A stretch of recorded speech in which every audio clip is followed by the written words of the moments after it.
Welcome back, guys. Welcome back. It's your boy DELRAY, Richardson, platinum artist, platinum songwriter, Straight Game TV. Thank you for tuning in. I appreciate your time. Do me a favor, hit the thumbs up button. Also, subscribe to the channel if you have not already. And like I always say, if you want to be one of the first people notified when I drop some of this straight game, please do me a favor and click on what appears to be that little bell notification right below this video. I'm going to get right into it, ladies and gentlemen. Let's go. Life is like cards. It's not what you dealt, but how you play it.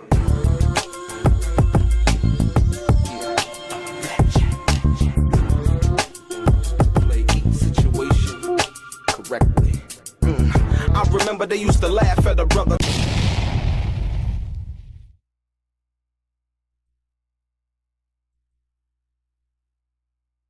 Ladies and gentlemen, as you can see right now, we are currently on a break. The judge, if we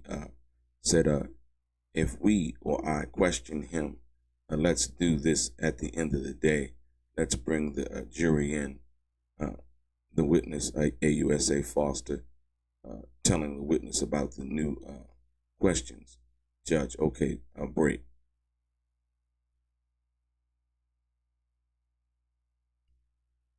So they were talking about the juror who happens to be African American. I don't know, male or female. Earlier, they were asking Sean P.D. Combs. He said the question was, where do you live?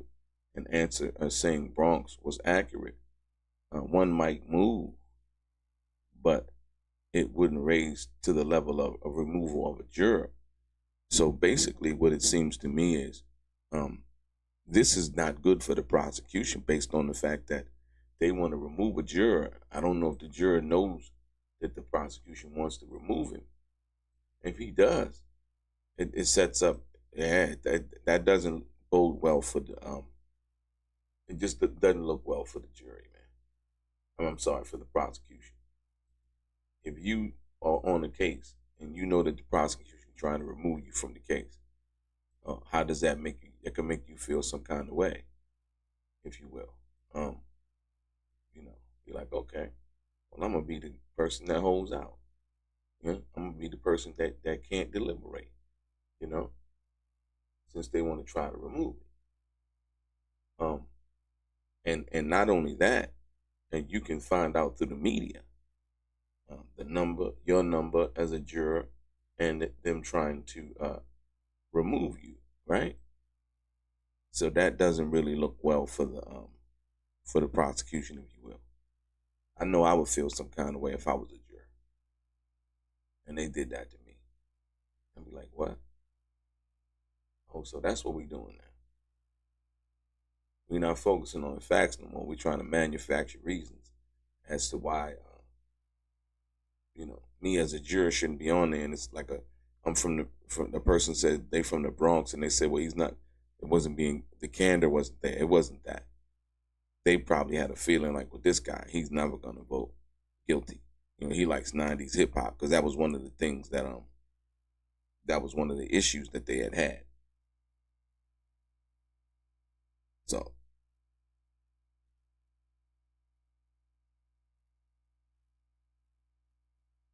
kind of sad, actually. Good morning, Six Gunner, JP Six Gunner, Rodney, Intelligent Hoodlum, Fatima Barrett, Yaya, what's up? From Oklahoma. All right, what's good? I never knew that. Ma Dizzle, Mac Red, Tootie Gardner, I'm sorry, and the Little, Aaron C. Winter, Apo the Great, Naman McKnight, Sticky. What's good? Good morning, y'all. Hit the like button, hit the thumbs up button, ladies and gentlemen. We up in here, currently on a break. You see what we doing,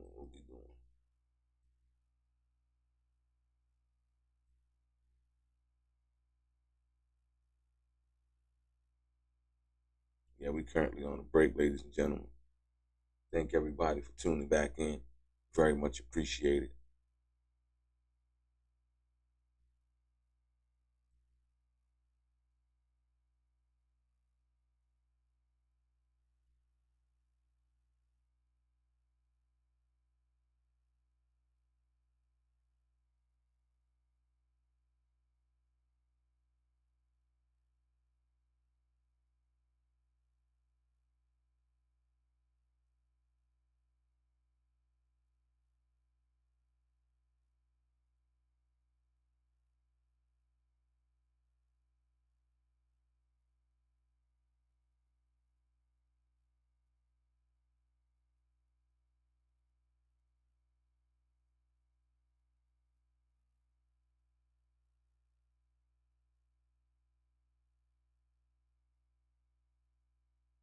Um, they had Jane. Jane was actually on the stand for 6 days.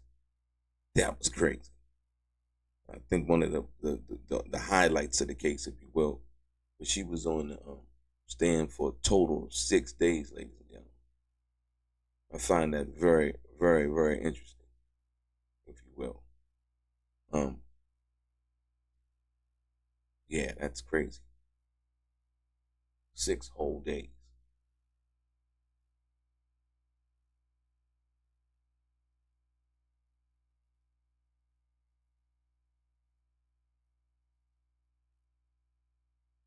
Six whole days. And they were cutting no slack. For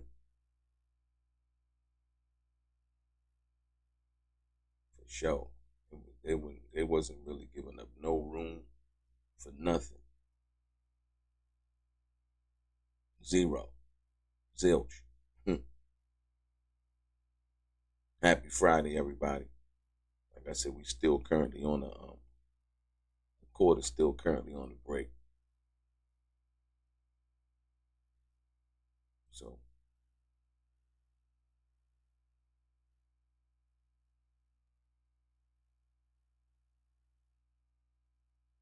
here we go, ladies and gentlemen.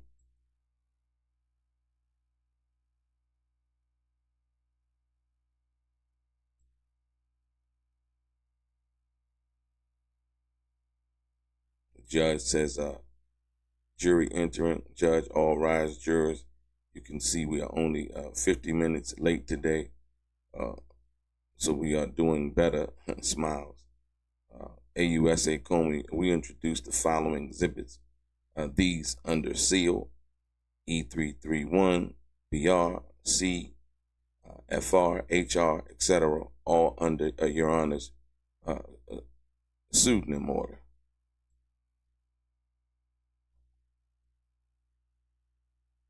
So they're actually introducing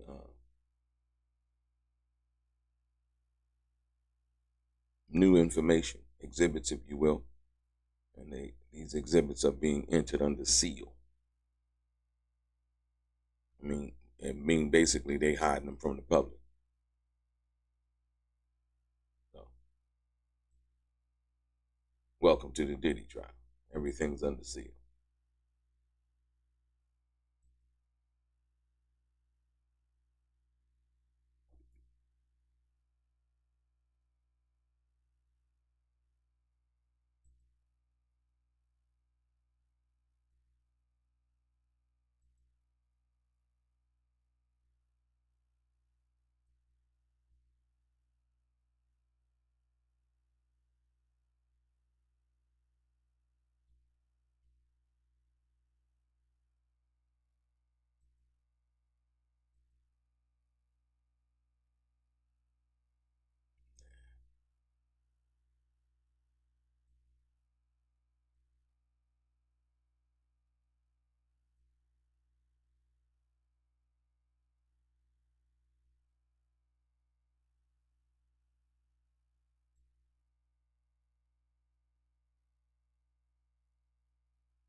Basically, the prosecution said before the witness comes in, we introduce these text messages involving Christina Karam.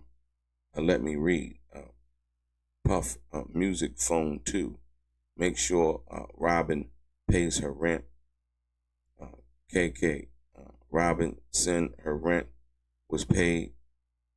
Prosecution in the vicinity of Newark Airport. Cell phone from Damian Butler.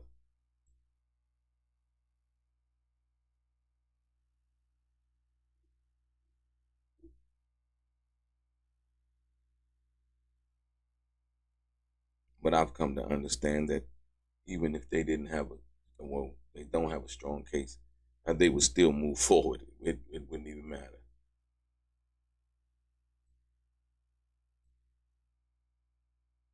They're trying anything they can do to win. So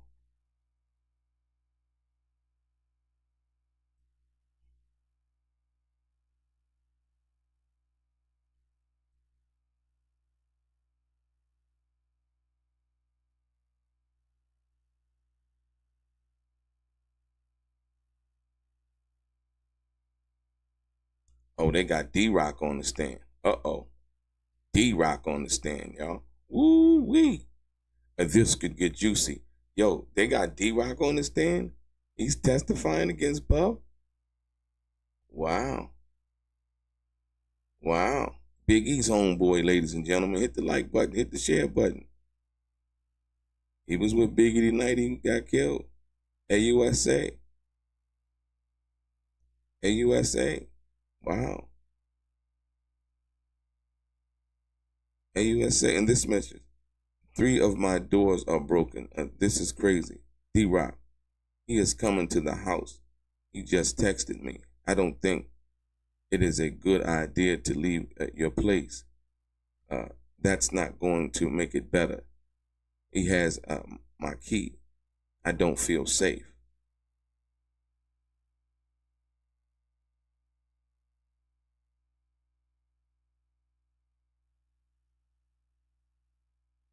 Wow. They got Big E's homeboy on the stand, man. D-Rock.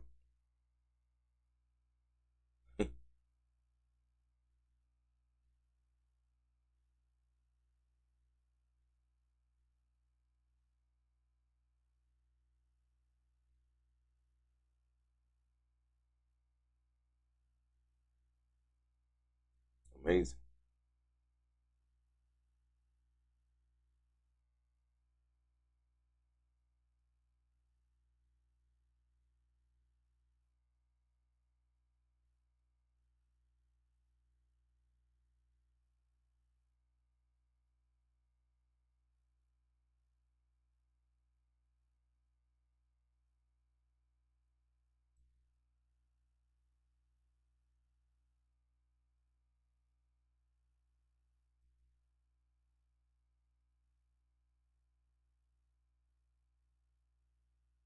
Wow.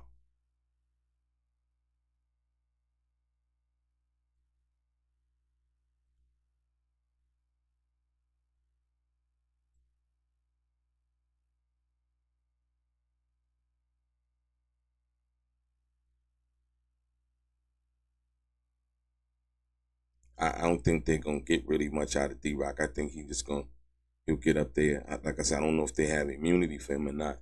Didn't hear anything about an immunity deal for D-Rock, but yeah, it's real in the field, man. It's real in the field.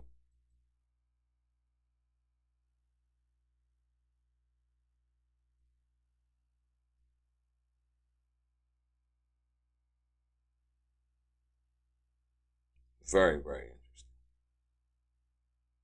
Very interesting.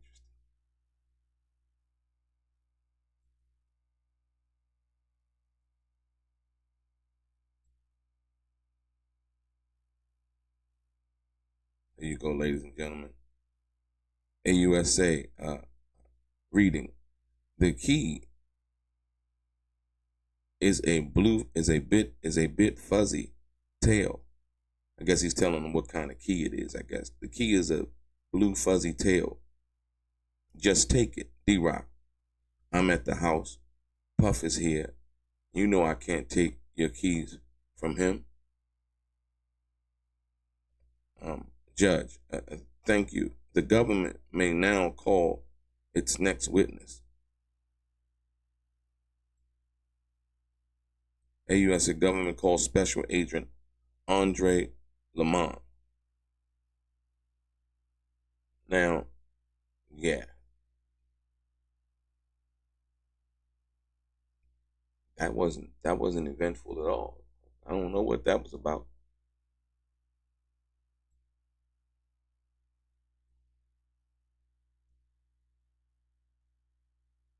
Wow. Or were those texts? I think those were text messages. Text communications. They weren't clear because the prosecution was actually trying to get in. She was introducing more exhibits, if you will. Those probably could have been the exhibits. I don't know. So they say next witness. If that was it for D-Rock, I don't know what's going on. Absolutely, it's crazy.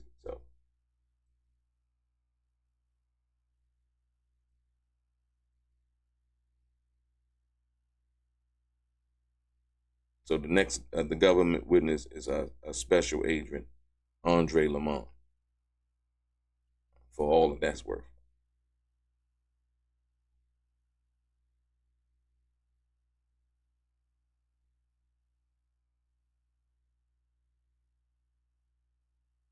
Yeah, it had to be some kind of messages like, or that was communication between Puff and D-Rock that they were introducing as evidence. But you know, from the way it seemed like D-Rock was on the stand, huh? When you look at it, and they like, okay, call the next witness, like as if he was a witness on the stand, and they get into the next witness. Optically, that's how it looked. Yeah.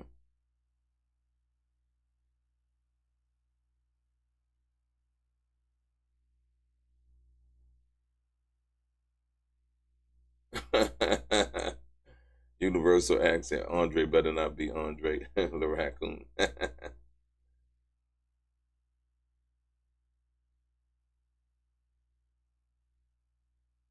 Got to put a T on that.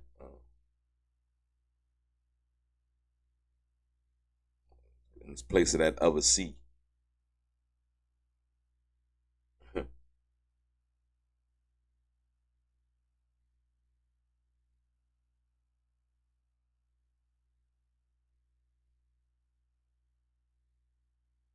Here we go, ladies and gentlemen.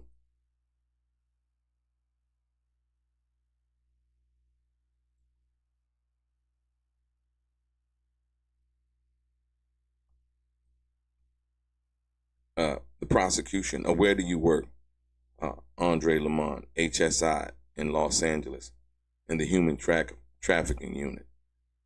Prosecutors, did you execute search warrants? Lamont, yes. 50 or 60 so far. Do you execute search warrants? Yeah, 50 or 60 so far. Prosecution, did you search 200 South Mapleton Drive? Yes.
we go, ladies and gentlemen, moving on.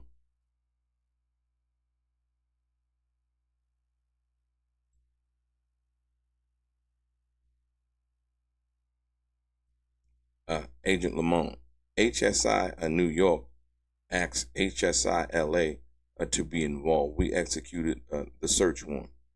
The prosecution. Here's an exhibit. Please publish it. 200 South Mapleton Drive. I believe that's a picture of 200 South Mapleton Drive. Prosecutions. What are these outer buildings?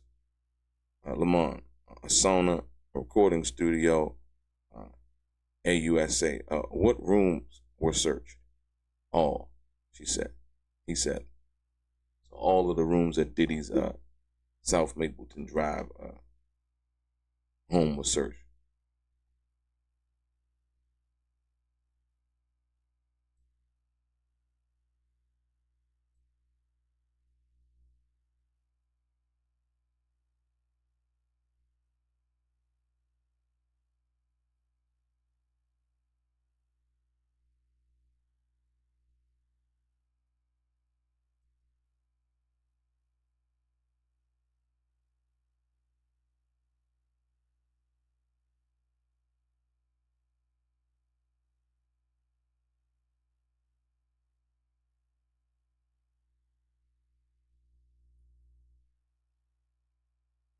They're gonna talk about baby oil. How many bottles of baby oil was found?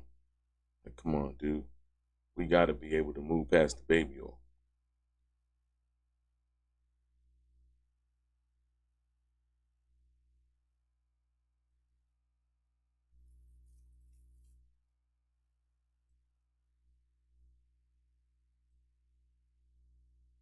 Right or wrong, ladies and gentlemen. Correct me if I'm wrong. We gotta be able to move past the baby oil.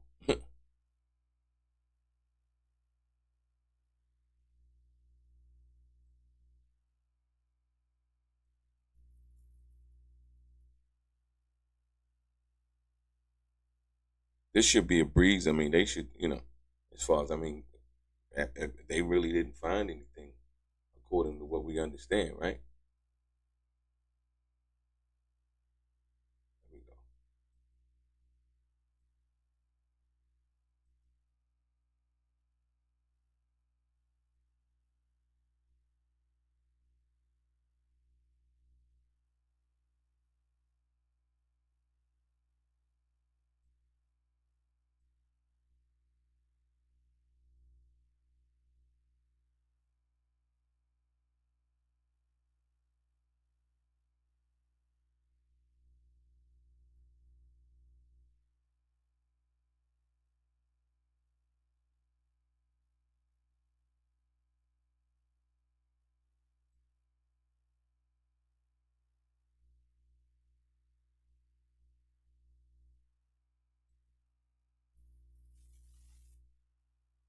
50 to 1, they say something about baby oil.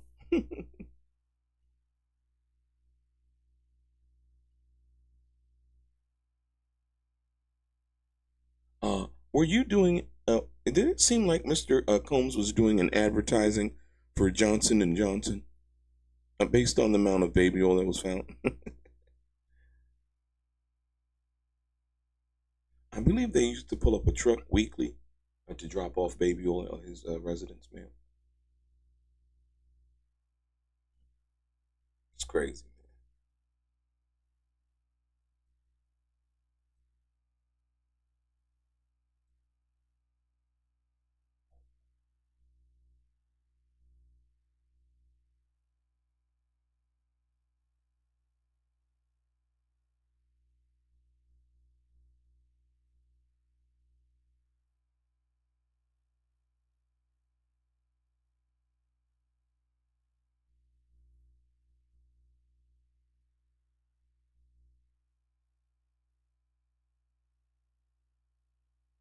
Uh, this is just in side note. Gina has been confirmed to be witness number 3. Combs' defense called her an alleged victim who wouldn't be testifying as the prosecution mentioned her name as Combs' romantic partner, and that George Kaplan had already mentioned her. So Gina stood 10 toes down. Yeah, Gina stood 10 toes down. So, like, I did a video on Gina. I was like, her testimony based on, you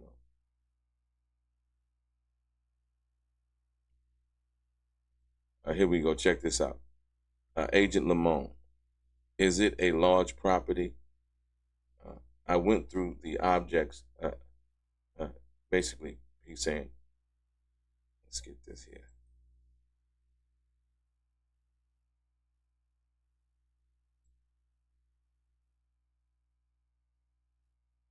Here we go.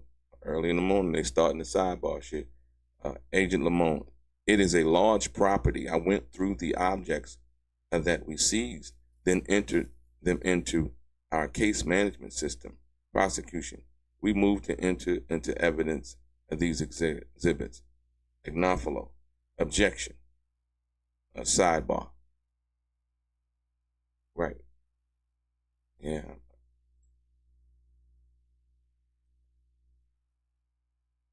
I guess I don't know if the foundation of the evidence or whatever it is. I don't know what they went over or haven't gone over. But Diddy's team has an objection to what was just asked or said or how it's being presented in court. And so we're going to get the chance to see what it is that they're actually talking about from that perspective, which is always great. I always love a good objection. I don't really like sidebars, but I love a great objection.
Yes, indeed, ladies and gentlemen, currently still at the sidebar trying to get a drink.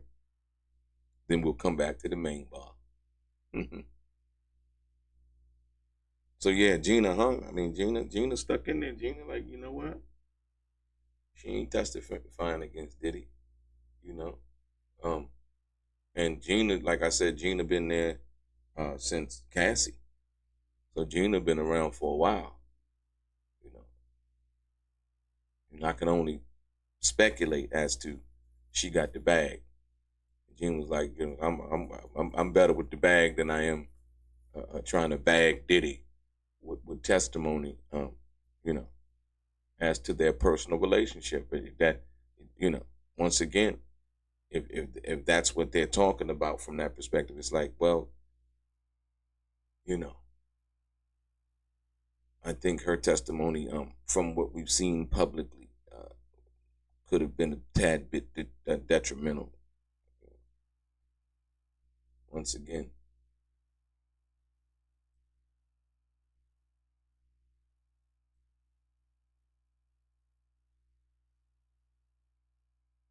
more so than the others, if you will.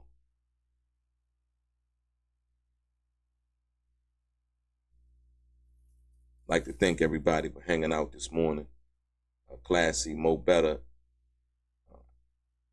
Andrea, Universal Axe, Queen V, Xavier Stamps, Kane was good, Corey Rude, Queen for Life, Sam Jr., Queen V,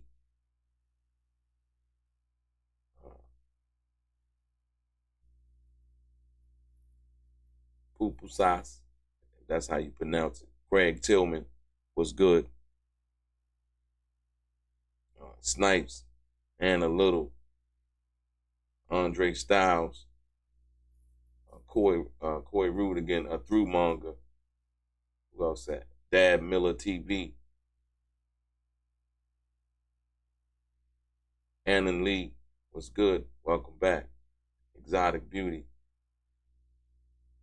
Peace and blessings to you.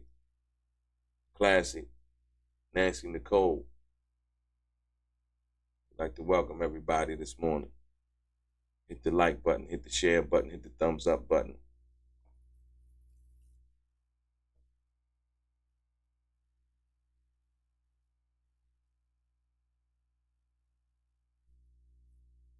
Let's see where we at, ladies and gentlemen. Let's see where we at.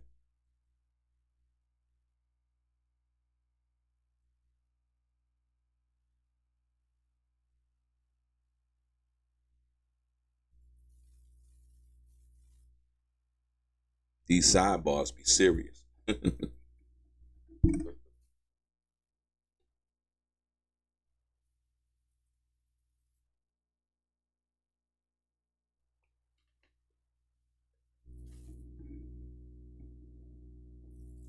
Sidebars are serious, ladies and gentlemen.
Waiting for them to come out the sidebar, ladies and gentlemen. Okay, here we go. Moving along, y'all.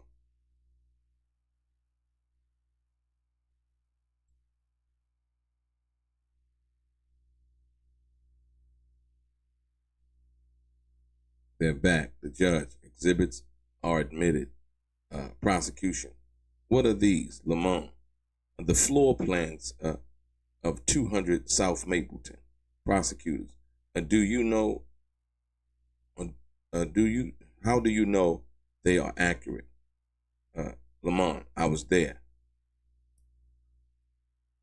So, giving up the floor plans.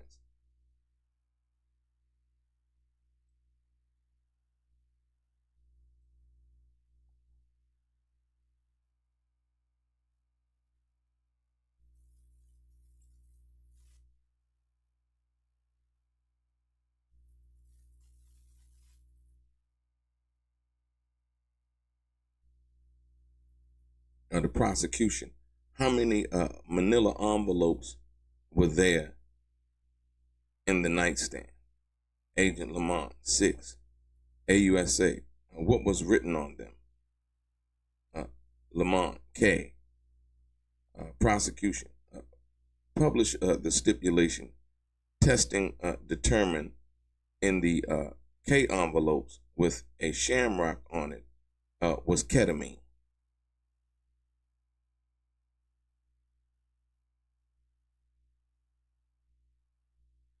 So they found ketamine at Diddy's house on 200 South Mapleton. Actually, 6 envelopes full of ketamine. I mean, like I said, I want, when you think about this, I'll say it again. This testimony right here helps Diddy out. It shows that Diddy had a drug problem, man. It does not show someone capable of running this sophisticated sex ring or whatever they're trying to call it, from that perspective. It just doesn't say that, if you will. So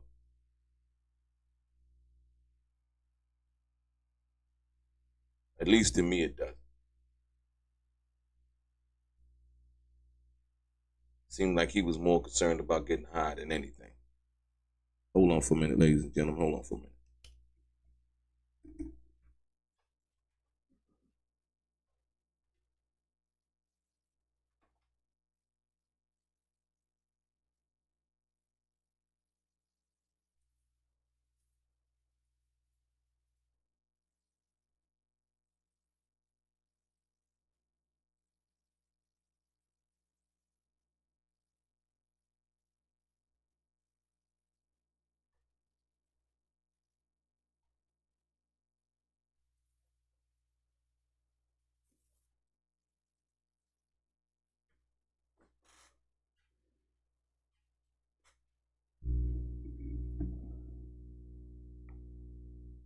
You know how when they first raided his house and his homes in New York,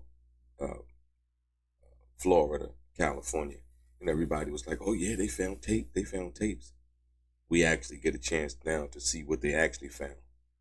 If anything, they found ketamine, which by all explanations was for personal use.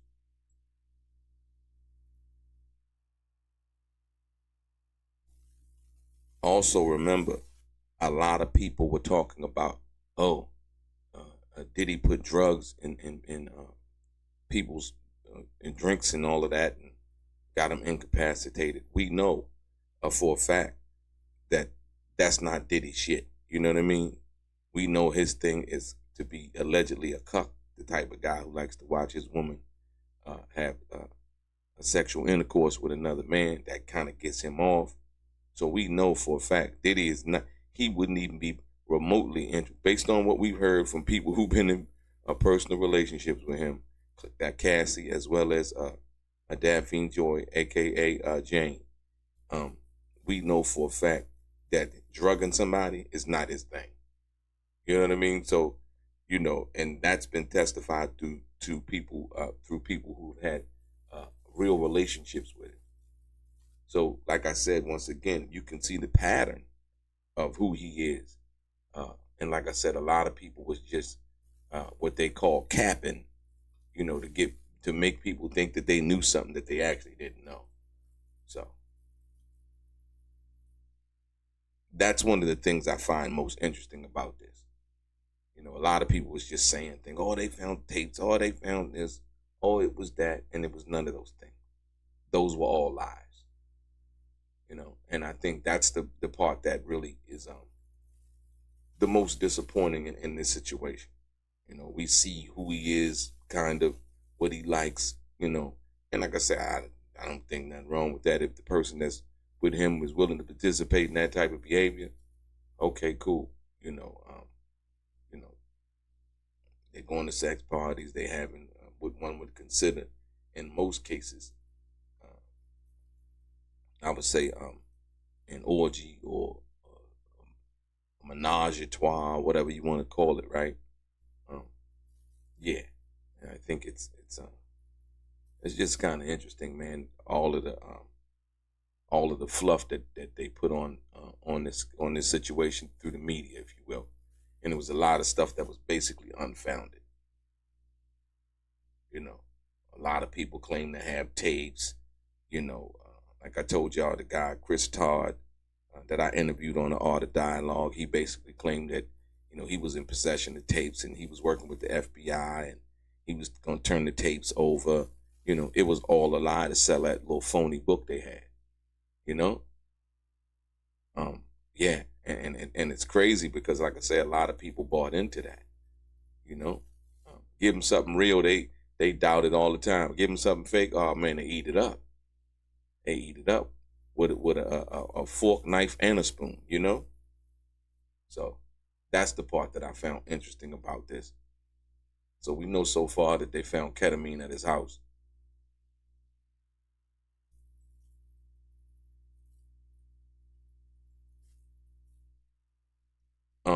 The Lil Rod situation. Now, I think Lil Rod, I think Diddy might have used Lil Rod as one of his, I wouldn't say escorts, if you will, but like somewhat of an escort. Lil Rod said he had took pictures. When he woke up the next morning, he had took pictures. I believe, I don't know for a fact, but I believe Lil Rod, probably dibbled and dabbled in a little bit of, something and something. And right. Probably didn't know the effects. He around Diddy up in the big mansion. You know what I mean? Diddy, hyping him up. You know what I mean? He said he woke up next to two women. You know what I mean? And so from that perspective, I don't see, I think everything. And then not only that, that was in February. I think it was another situation in June of June of 2023, and where Lil Rod stayed around, and that situation, he was like, yeah, I think I was drunk something. I think I was drugged or whatever. But we know for a fact now that Tyrone Blackburn, who was Lil Rod's attorney, was also Breonna Bungelin's attorney at one time. And Breonna said that Tyrone Blackburn was actually adding stuff to the lawsuit that actually wasn't true. And so that to me, that was really interesting, that she would say that about Tyrone Blackburn.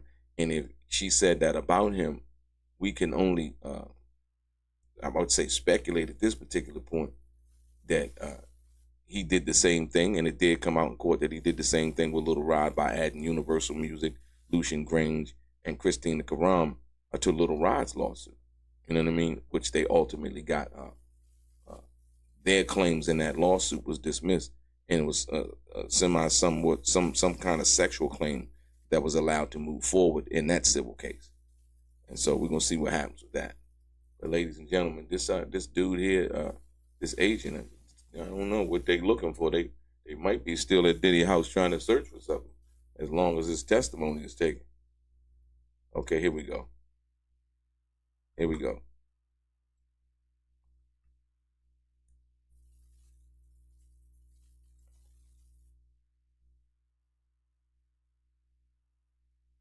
The prosecutor, is there a safe in this closet? Lamont, yes, it's gray. There in the photo. Prosecution, what was in the safe? Lamont, passport for Sean Combs and a plastic bag with substances in it. Prosecution, a stipulation at para 15 and 16, paragraph, I guess, 15 and 16, testing found that the brown pebbles were MDMA. Once again, drugs for personal use. Well, you got to look at the bigger picture. I would think Diddy locked up, he not getting high or using drugs. I mean, that's not always the case when people in jail, but once again, it says the guy had a drug problem. It does not say anything. You know what I mean? You got to really look at like what's going on. And they found kilos of MDMA or ketamine or whatever, looking like for sale or distribution, now we got a whole nother problem. But yeah, I still don't, see where this goes into some kind of racketeering, anything like that. Yeah.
Here we go, ladies and gentlemen.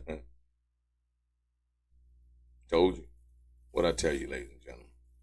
This is a garbage ass case. Look. Prosecutors. What prosecutor, what is in this bag? Lamont. Johnson and Johnson baby oil, Astro God, and some lingerie. Prosecution. Where else were Astro Glide and baby oil found? A Lamont, in the bathroom, in the garage. Prosecution. A show of photos. A bookcase full of baby oil. A drawer full of Astro Glide. Ladies and gentlemen, I'm asking, what does this have to do with a racketeering case? Baby oil is not illegal. Astro Glide is not illegal. Right? It simply is not. But this is what they doing. Yeah, the case is weak, Snipes. Sandra Love, it's like, so, yeah, you know what I mean? It's like, come on, man. Really? We trying to get, like I said, the Jane thing didn't work like they thought it would work. The Mia didn't work like they thought it would work. It's just not working. I mean, like I said, that was another thing that I was thinking about. The Mia testimony, right? Ladies and gentlemen, you got to understand something. Mia was alleging certain things that Diddy had did to her or whatever. Now, I'm not trying to say that he didn't do it, but in all instances, usually, right, for Diddy to really get his thing off, he was always having to watch his woman be with another man. And we can actually confirm that for the people that have been in the chat and been, following along day to day, right?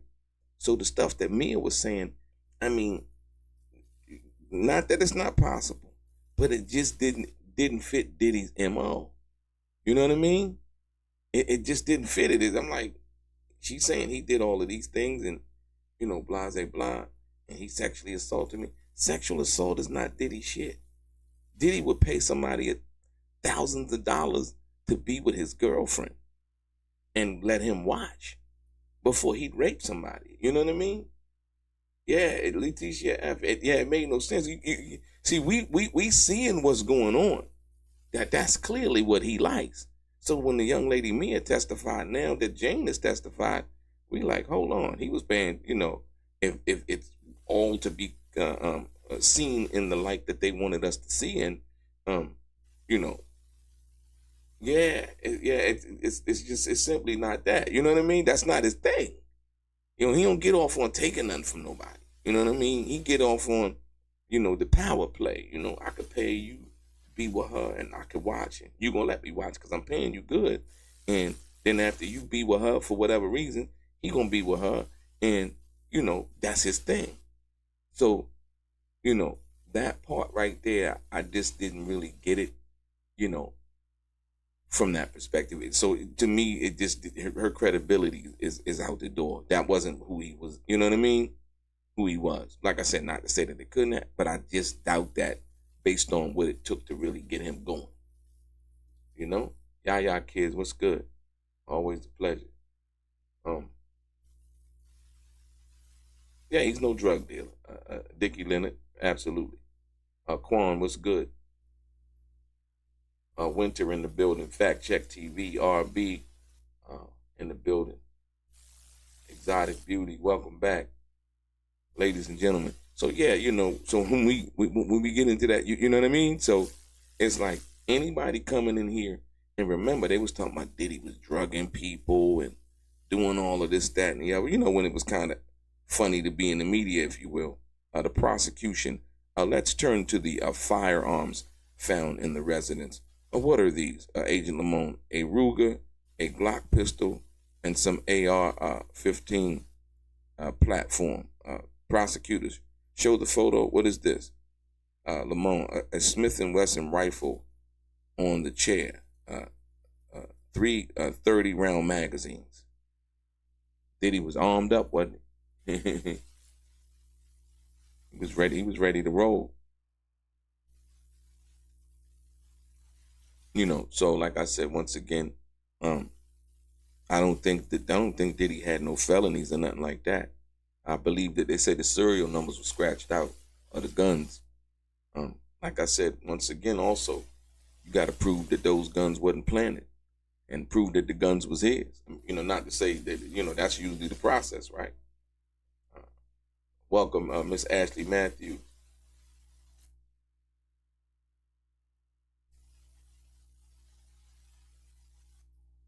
Well, nah, I mean, it's not even paying for Kitty.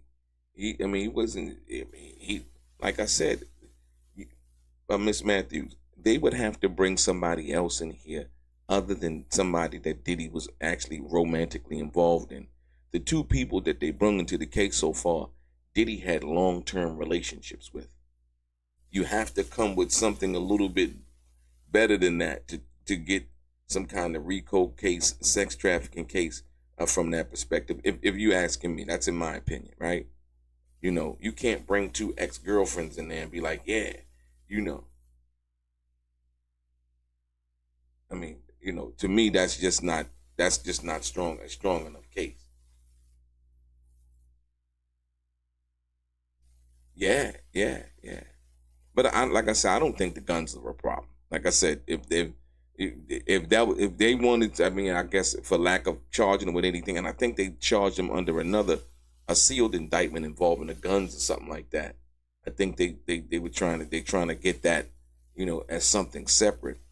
But then you could see that, well, they figure like if we don't get this, we can try this over here. So, and the jury's got to be sitting there. Okay, he had guns. Okay, he had drugs. We know they like to get high a lot. You know what I mean? Certain stuff. I guess they gotta play out their case, but certain stuff is like, okay, this is where we are though.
Here we go, ladies and gentlemen.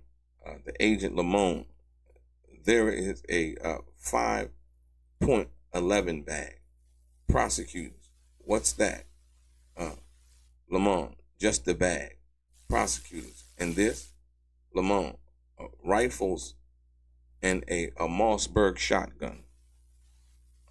Prosecutors, and this? Lamont, a drum magazine, large capacity. And this one was 60 rounds. It had 59 rounds of green tip ammunition in it. I believe them green tips can go through vests, if you will.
Prosecutors, what does green tip ammunition do? Yeah, like I said, they go through vests, right? Agent Lamont, it is designed to pierce body armor. Prosecutors, could you go look at the boxes of firearms in the next cart next to you? Lamont goes off the mic.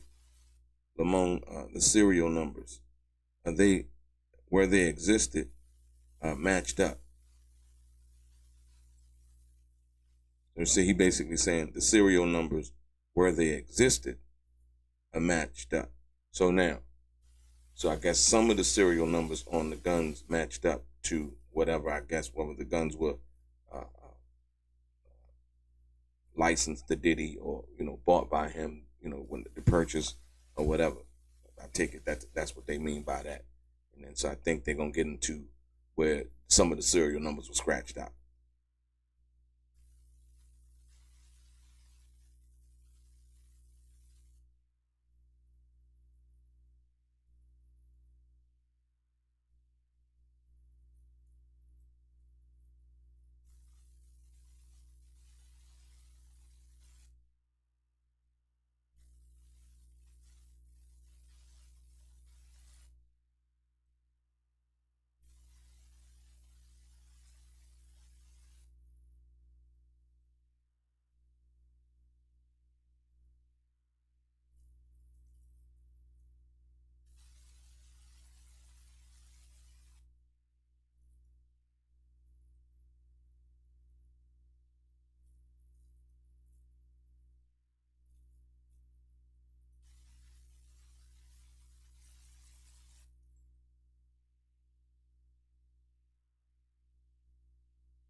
Still waiting on the turn, ladies and gentlemen.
So yeah, I guess they are.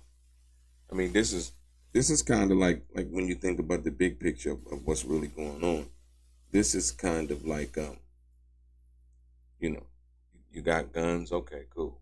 Why didn't they charge him? They should have charged him with the gun. I mean, if they felt like they had something. So they had once again the fact of the matter that I think Gina Hunt didn't testify. It really hurt the prosecution's case because usually when a witness backs out, it's never good for the prosecution. You know what I mean? The burden of proof is on them, and that would mean that some of the proof that they wish to show or would attempt to show um, can't come to fruition, if you will. So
a lot of people, somebody told me, it was like, yeah, man, your moments of silence when you, like when we kind of waiting for the testimony to come up uh, so we can share it, right? Like your moment of silence, man.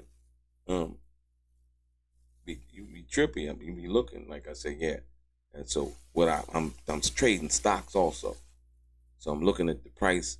I'm looking at what stocks are running, what stocks have the potential to run, um, what stocks to buy into at this particular time, right? Yeah. So you really got to try to multitask, right?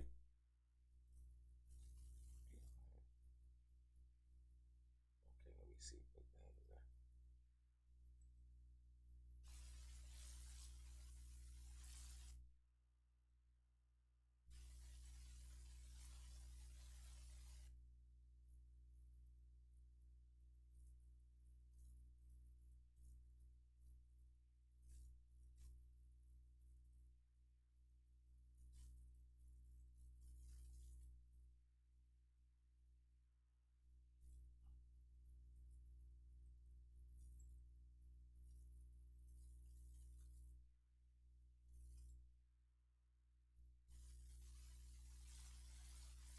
Ladies and gentlemen, that was so lackluster, right? Check this out.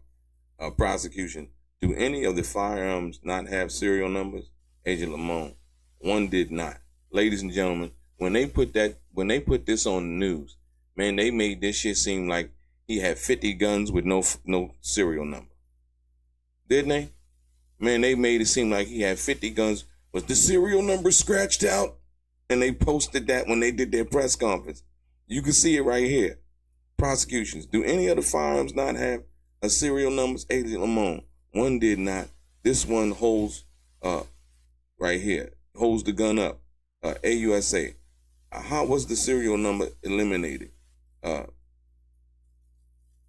Lamont. Sanded off with a machine. It's smooth. Not like it was done with a screwdriver. No further questions. What? That's it? Ladies and gentlemen, what's going on? What's going on, ladies and gentlemen? They got to help us out on this one.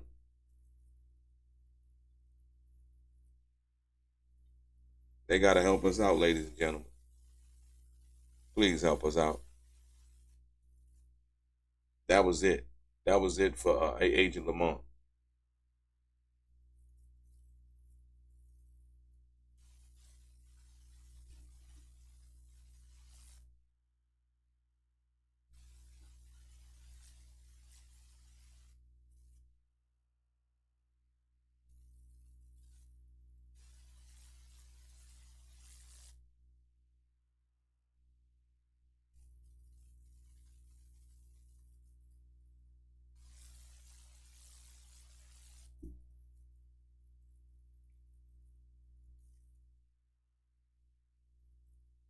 That was it.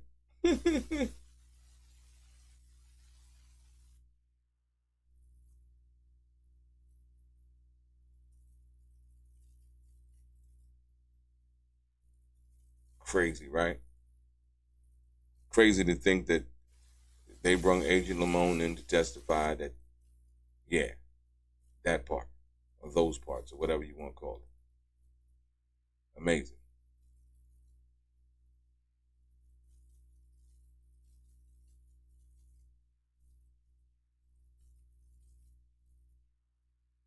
Say energy, ladies and gentlemen, energy stocks are moving today based on the fact that Iran, Israel attacked Iran's oil wells, if you will. It's crazy.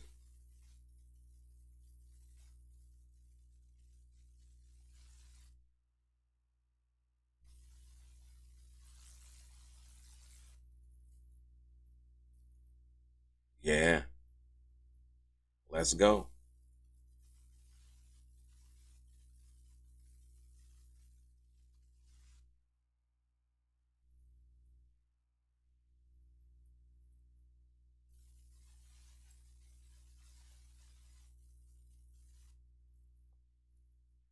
So now they're doing the cross examination, ladies and gentlemen. Uh, Judge, Mr. Agnofalo, are you aware that Mr. Combs has security, right? Agent Lamont, yes. Agnofalo, and every gun and piece of ammo was recovered from the security office, right? Lamont, yes. Agnofalo, there were no guns in kids' bedrooms. Lamont, no. Once again, you would have thought they made it sound like all of the guns was confiscated from Diddy's, right in his bed. Yeah, they really did. They really overdid their thing, man. They really did their thing, man. Yeah, it's kind of obvious, ladies and gentlemen. But I love the cross examination. Here we go. I don't think this will take long at all.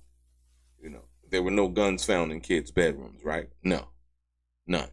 Okay. So what we talking about? What are we doing here, sir? Yeah, it's funny.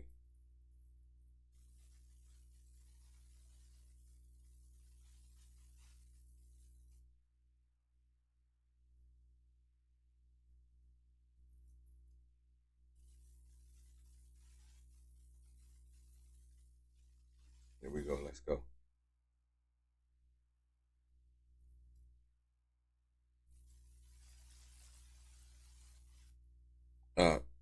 Combs Agnofalo, was the security office door locked? Lamont, not when I got there. Agnofalo, but before. Isn't it important? Isn't it important? Uh, did it have a lock? Lamont, it had a knob lock. I don't know. Prosecution, you have no reason to think uh, that the safe was open before you got there. No, that was Agnofalo. They put prosecution. He said you have no reason to think that the safe was open before you got there. No, right? Great question. Great questions. Great lawyering, y'all. You know what I mean? When you, like I say, you sit down and you think about it, it's great lawyering. Absolutely.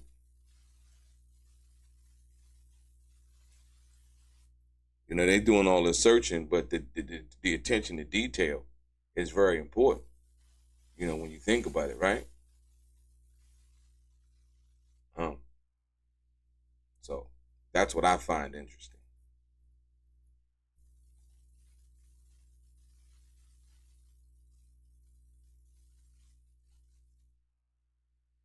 Y'all doing all this searching. You don't know if it's a lock on the door. You don't know if it's, all of this stuff you would think would be cataloged, right?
Come on, let's go.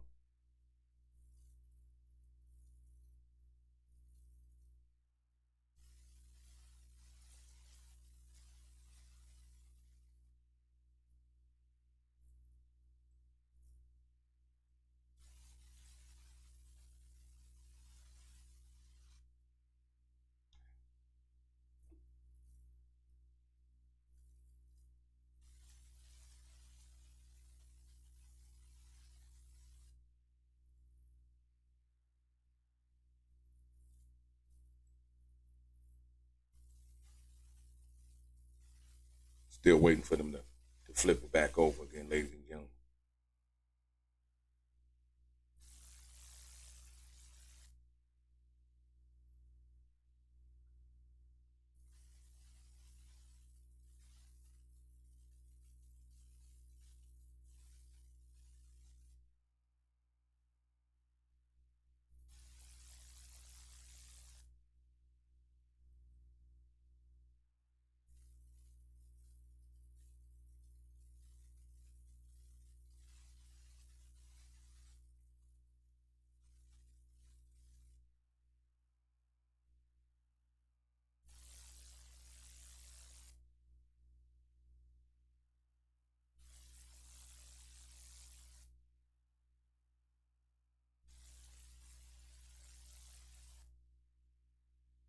A lot of times, like I said, we were led to believe that Diddy had an arsenal of illegal guns, and then you coming to find out it was one gun that had the serial number scratched out.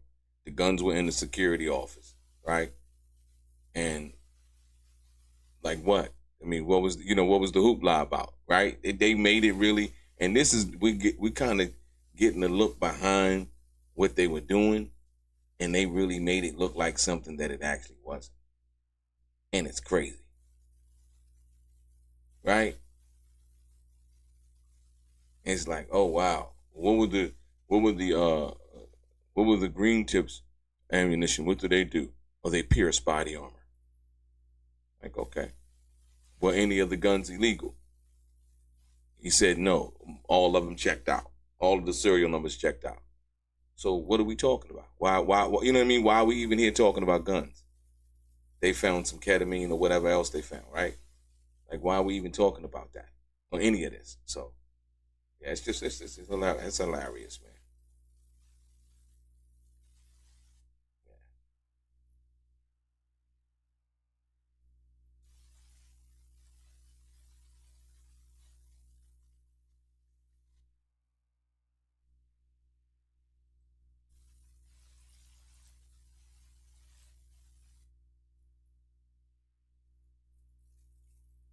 go, ladies and gentlemen. Let's move on.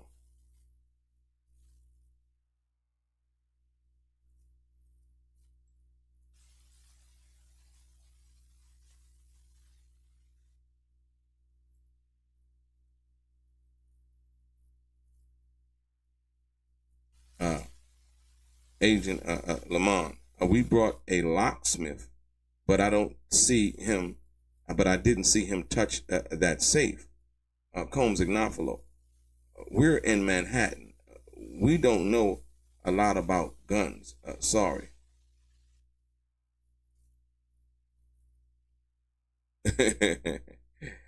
Ignafalo said, we're in Manhattan. We don't know a lot about guns. Sorry.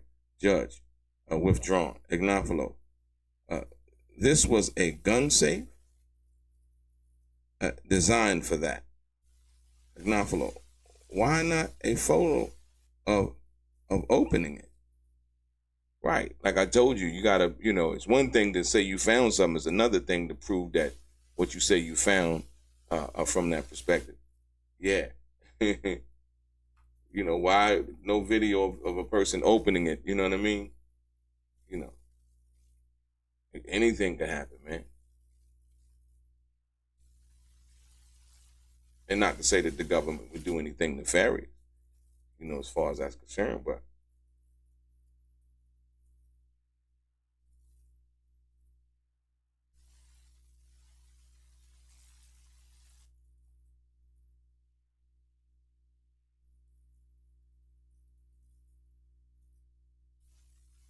it just, and another thing it shows just how sloppy the Fed's case is. Jerome D, what's good?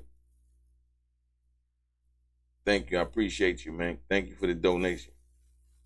Yes, sir. Sea Breeze, welcome. Classy back.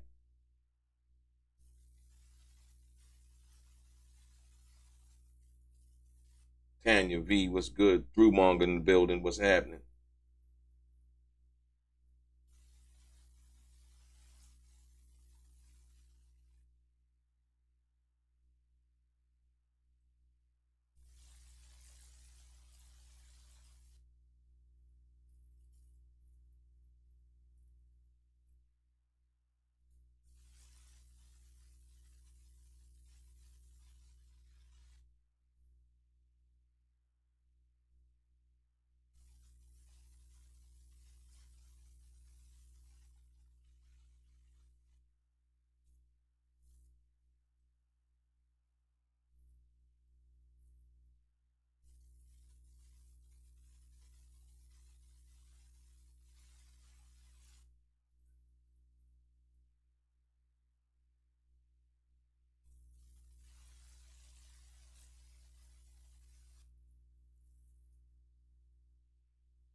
Craig Tillman, thank you also, Craig. Appreciate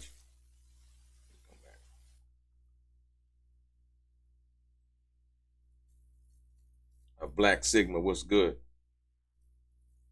Oh no, they had warrants. They had warrants when they went to Diddy's home. They had warrants. Oh, you best believe they had warrants.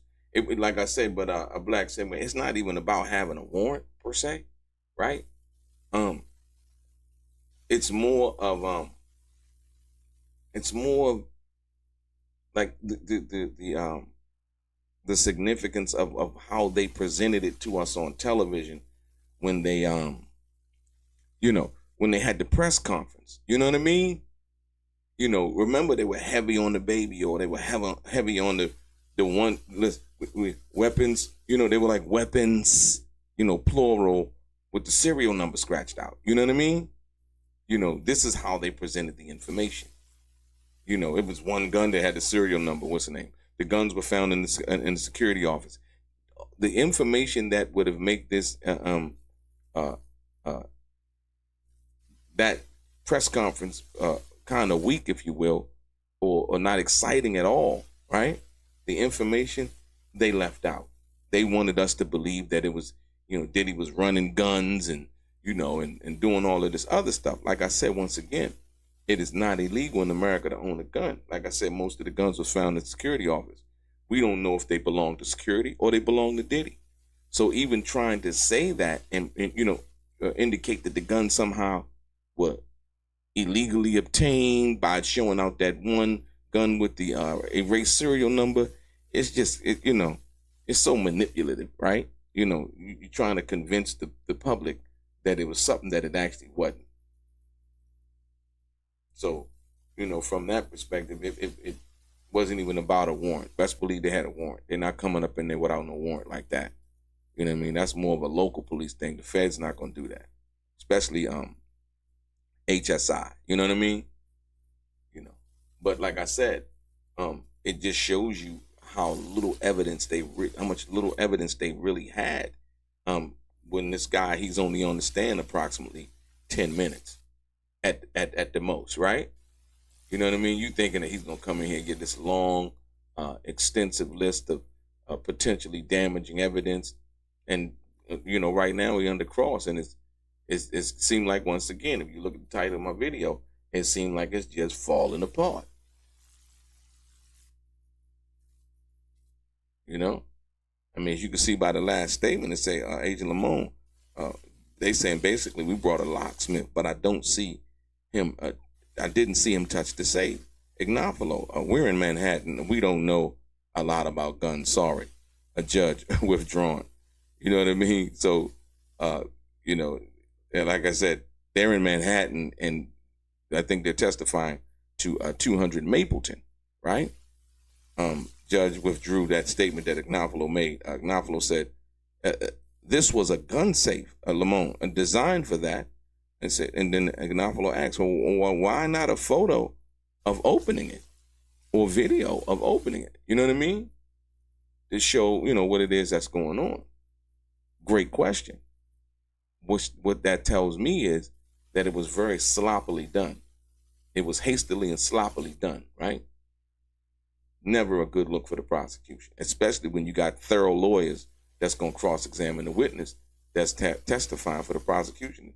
Yeah, you know, a lot of evidence. You be like, well, why wasn't this done? Why wasn't that done? But the fact of the matter is that it was one gun out of all of the guns that they found. All of the guns had matching serial numbers, so none of that was a problem. Usually when they don't, you know, they try to use that to excite the jury or whatever. And then one had one serial number scratched out, you know. So they don't know if that was, and I'm sure they probably tested it for ballistics and made sure none of the guns was used in any crimes, anything like that. So what's the argument? You know what I mean? You know, you gotta ask yourself that question. So what's the argument? All right. So why did they bring you here again?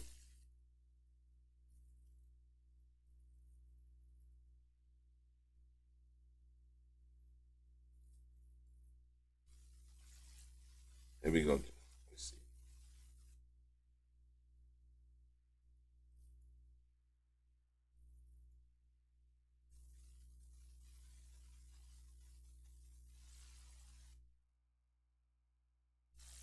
Here we go. That's right here. Boom.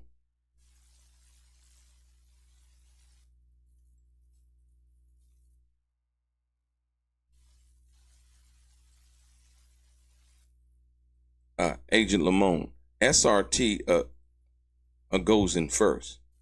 Ignafalo. So because of the this protocol, we don't have any photographs. Listen, y'all.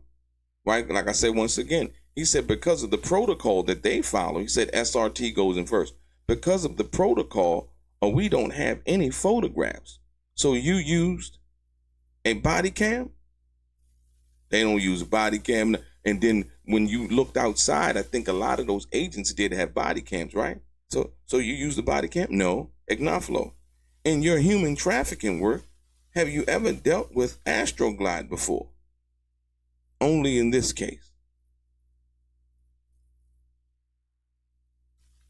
Once again, which proves again that this is not human trafficking.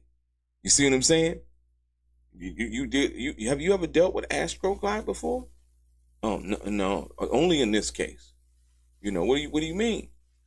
Because this is not a human trafficking case, ladies and gentlemen.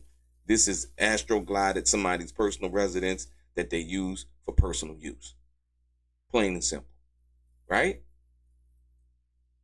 Great question. And so that's good lawyering, because so what's common and what's uncommon, right? Uncommon is what you just found. You say you found Astroglide. So that would be an uncommon thing. That wouldn't be common, something that you would find, in a human trafficking case, right? Right? That's usually, human trafficking is usually, somebody bringing somebody across the border to try to, to sell them, from that perspective. Yeah. This is not that type of case, right? No, sir. Never dealt with Astroglide before, Come on, baby, let's go. Get this money. There you go. There you go. Got him. Man. And I watch this stock move up. She moving. Good. Okay. Oh, my goodness. I'm glad I got out. Woo! Man. It's going to go back up, though. Y'all forgive me, man. I just made some money selling the stock, y'all. Yeah.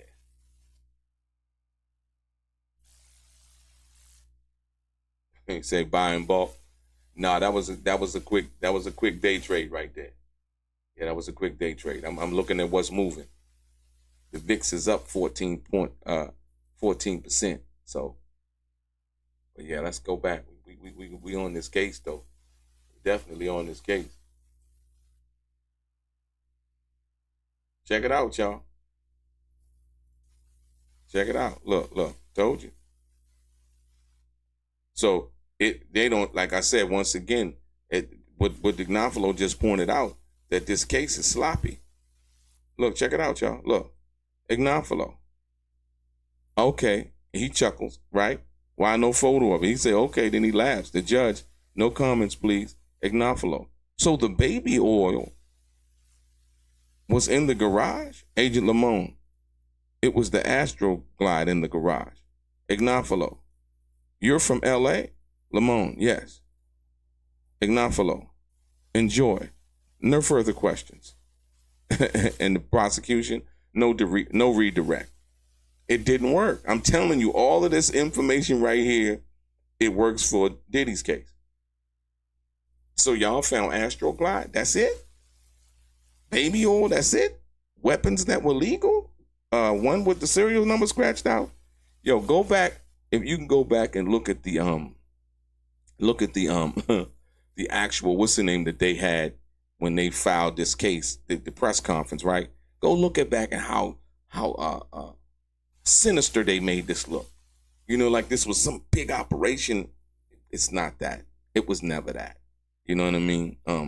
And that's the unfortunate situation about this, right?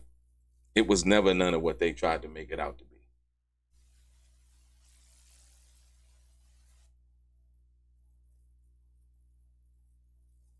Yeah.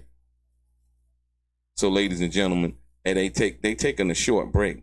I wanted to put y'all up on something, ladies and gentlemen. If you don't know, you know today. I did the interview over on the Art of Dialogue. Check it out. They said Tupac was untouchable, but behind the walls of Rikers Island, he was just a man, wounded, watching his back, and wondering who he could trust. He survived bullets, betrayal, and isolation behind bars. But what happened inside those walls has never been told until now.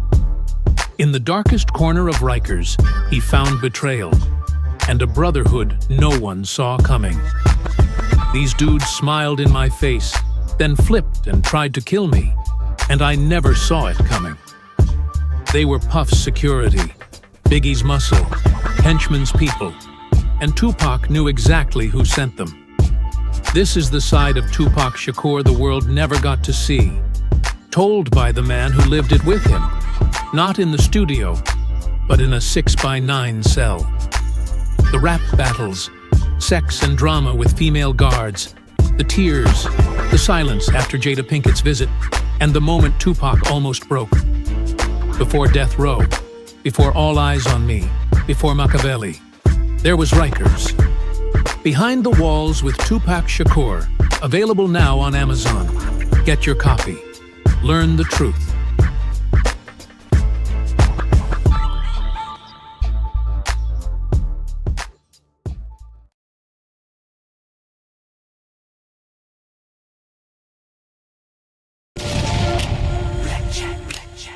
Life is like cards.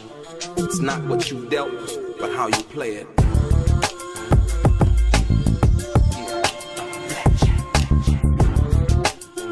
Play each situation correctly. I remember they used to laugh at a brother.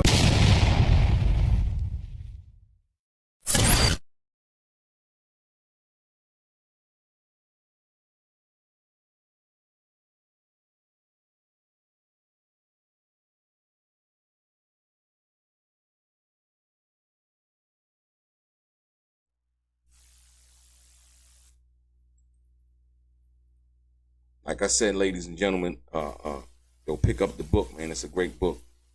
Great book. Great book.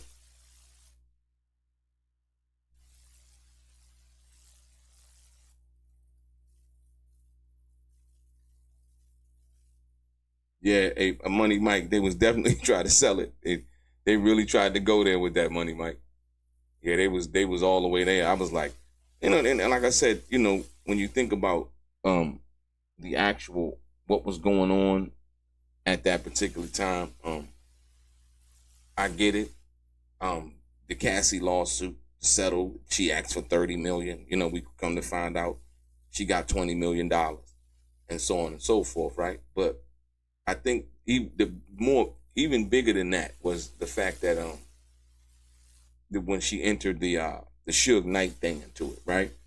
The Suge Knight thing kind of gave it a whole nother ring, when Diddy and D-Rock them allegedly went over to was at Jerry's Deli and to allegedly approach Suge. I think that kind of gave it another, element as far as the civil case, and so people kind of opened their eyes up, and so the feds was like, you know what? Well, the stuff that she says in here is actually incriminating, and we can go and talk to her, and I'm sure that's what they went and did based on the fact that she was their first witness. If they could go talk to her and try to find out, what actually went down. And here we are in criminal court right now, in the federal court right now. Racketeering, what is that? 2 counts of sex trafficking, racketeering, and coercion and fraud and a few other charges, right? Which we have rarely seen any of up until this point. You know what I mean? You say Yeezy outside? He outside the court?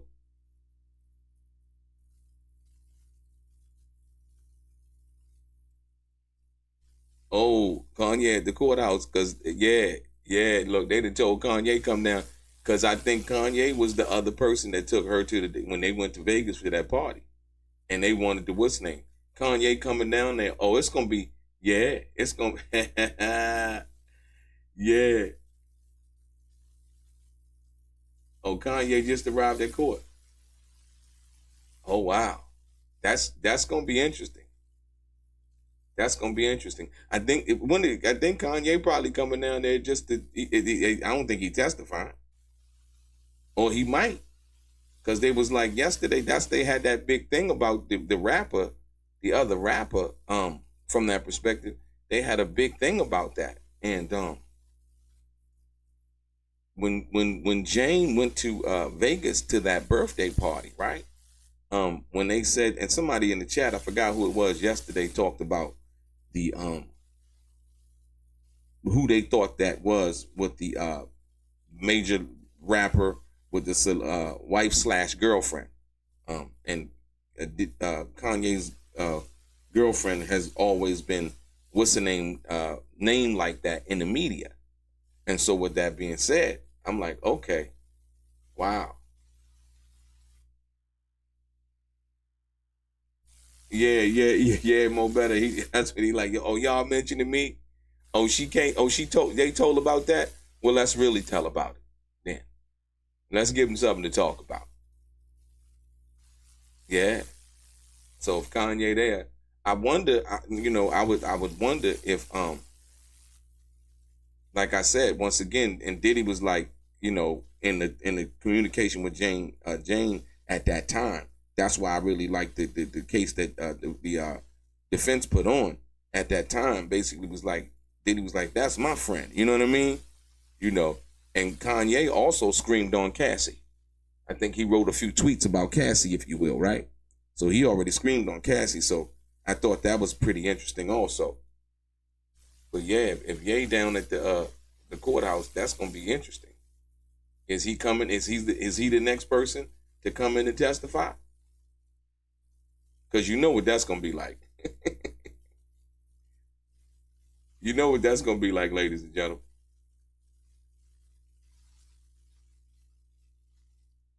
So Jonathan Perez. Hold on, ladies and gentlemen, we back. Check it out.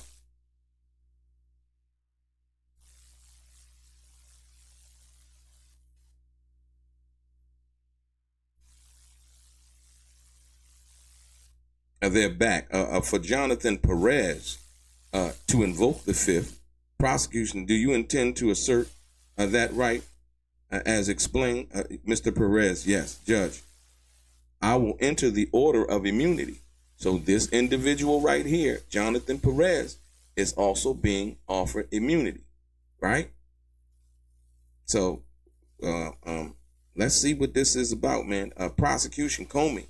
My colleagues tell me Mr. Combs has been nodding doing cross. What? Come on, man. They trying to start up something crazy, man. He's been nodding doing cross. What did they tell? He said, my colleagues tell me that Mr. Combs, they can't win this case, y'all. They can't win the case, man. You see this, what they're trying to do right now? He's been nodding doing cross. Combs, Brian Steele. It is my affirmations Mr. Combs has done nothing inappropriate. Absolutely. They on some bullshit, y'all. They on some bullshit. They can't win this case. They brung up the guy. They made it seem as if these weapons. I just told y'all. If you've been paying attention to this and not really paying attention to the garbage that they've been putting out there in the media, then you know they can't win this case, man. They made it look like he was running guns. They found ketamine. We know he's a drug user. Like he said, listen, AUSA Comey, my colleagues tell me, no. You sitting there too. You would be able to see it. My colleagues tell me that Mr. Combs has been nodding, doing the cross-examination. Please instruct him. Brian Steele.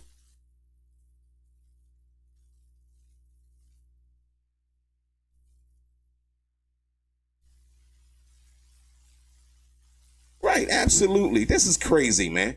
This is crazy. Once again, they're trying to make headlines again, ladies and gentlemen. They can't meet the deadline, so now they're trying to make headlines.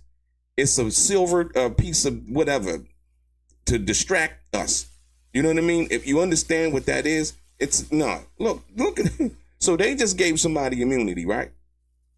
And AUSA Comey, my colleagues tell me that Mr. Combs has been nodding doing cross.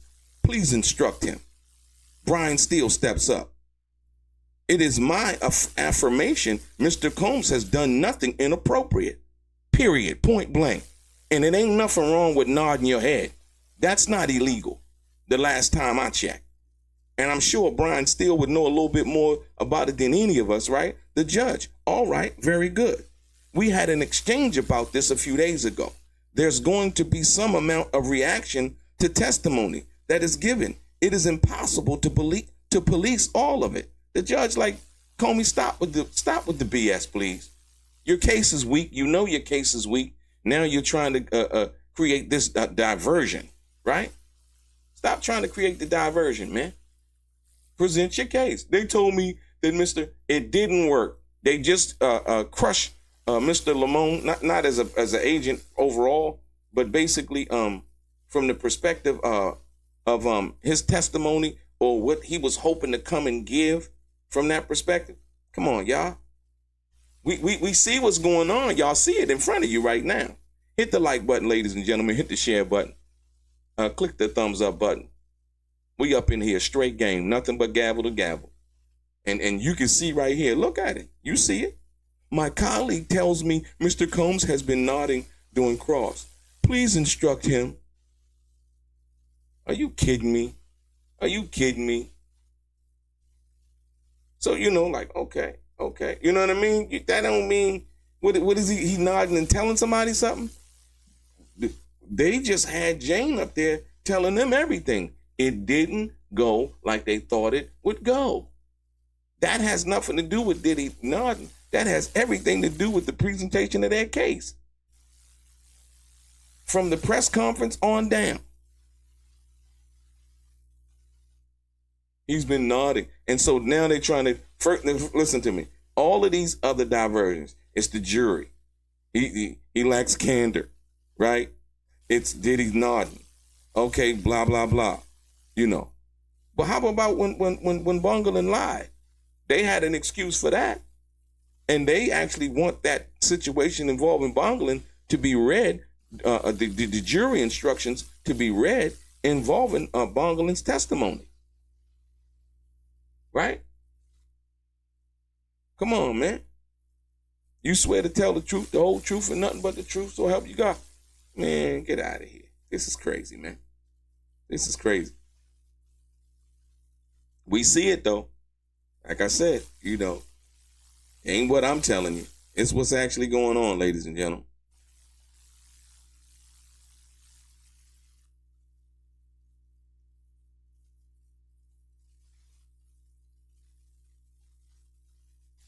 And the judge like, look, stop. You looking to the judge for help. He can't help you. Yeah, they just gave somebody else immunity. Jonathan Perez. What is he going to testify to? You seen Cassie get hit, right? You seen something. That's not the case. The case is sex trafficking. Right? Y'all, they got listen to y'all, people still not really paying attention, ladies and gentlemen. They got a one-man RICO case. They got a one-man RICO case.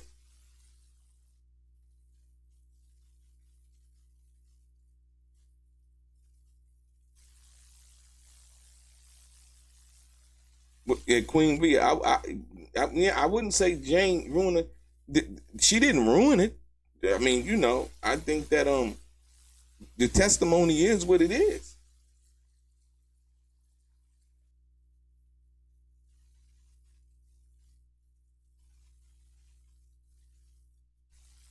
Killer Rob in the building, Anthony G, JP6 Gunner, Brandon Carter, Anonymous 3, welcome back, Lamont Davidson. Well, Winter.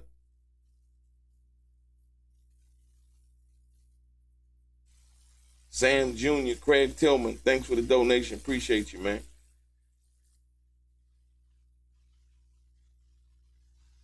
Edward Green, Sandra Love, Miss Ty, what's good? And like I said, I like to give a shout out to all of the people that are not in the chat, that are watching outside the chat, ladies and gentlemen. We appreciate you too. Absolutely. Nobody goes unappreciated here. Absolutely. Country 87. That's usually how it goes down. They testifying for the person that can ultimately charge them with perjury. Right? This is crazy, man. It's come to my attention that Mr. Combs has been nodding his head.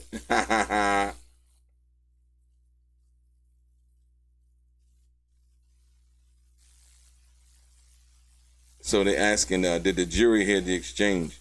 The jury, because they remember they took a brief break. So I think the jury might have left. He might have gave him a break. But here you go right here. No jury. No, the jury was out of the courtroom. Did the jury hear the exchange about the nodding? No, they were outside of the courtroom. But I mean, if they watch the TV tonight, they'll see. So Brian Steele, as we've seen, said, it is my affirmation that Mr. Combs has done nothing inappropriate. Judge, all right, very good. We had an exchange about this a few days ago. There's going to be some amount of a reaction to testimony that is given. It is impossible to police all of it. You know what I mean? They're trying to control his actions. We need him to stay still. You know, he can't move. Do not, don't look too hard to the left, too hard to the right. Please do not get the fuck out of here, man. They tripping, man. Update 11:28 a.m. Kanye West has just arrived in the So Kanye West is there. SDNY courthouse, ran down to the lobby. Marshals reminded on photos, but Ye came in a white pants and jacket. Security with him. One forgot the token they give you to pick up your phone when you leave. So Kanye West was down in the courthouse, ladies and gentlemen.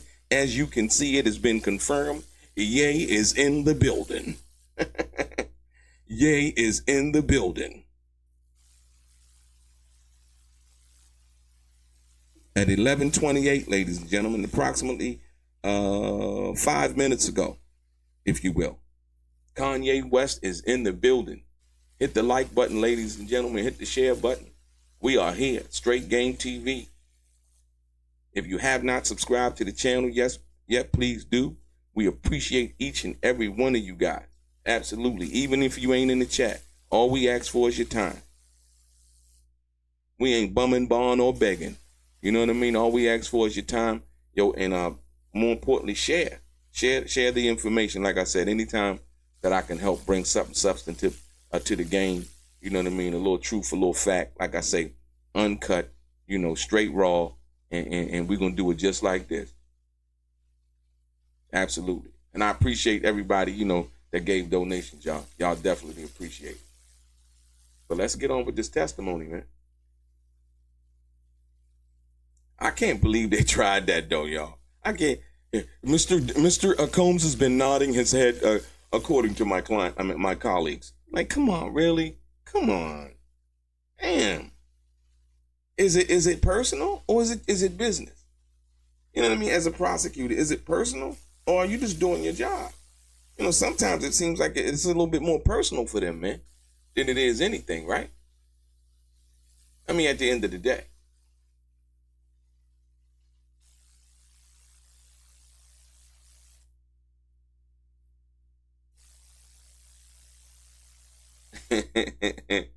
Kanye a trip. Kanye was a trip, man. Kanye probably like, let's run down to the courthouse. You know what I mean? Let Diddy know we here for him. Because guess what? Somebody said it in the chat yesterday. I forgot who it was. But props to you. You know who you are. That basically that other person that they believed it was Kanye. Whoever said that, yeah, you were definitely right. So, yeah.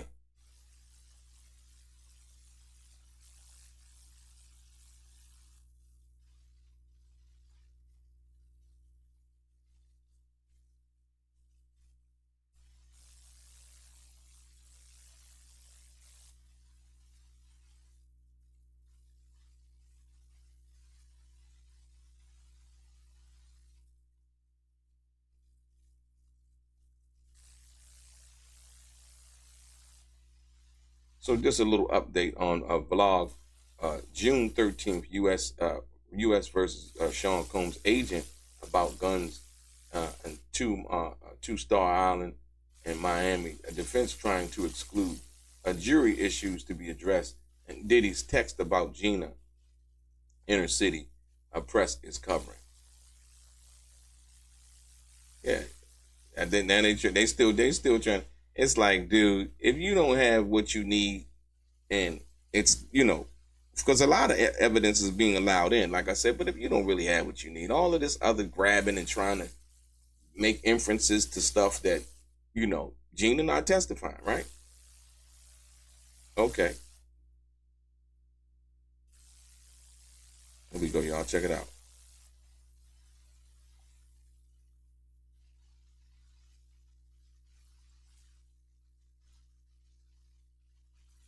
Update, 11:35 a.m. Combs seated is surrounded by and speaking with Agnafalo, Nicole Westmoreland, and Xavier Donaldson, who was down in the lobby waiting when Kanye West came in. Okay. Hey, look. Hey, they shook up. The prosecution shook up. They made a call. I don't know how that worked, right? I don't know if Kanye coming in to testify. I don't know that, right? But Kanye coming in and possibly might testify on Diddy's behalf when they begin presenting their situation involving this case. It's not going to look good. It's not going to look good. It's not going to look good because, once again, he was, I believe, the person that took her to Vegas on his private jet, and so on and so forth. Yeah. So,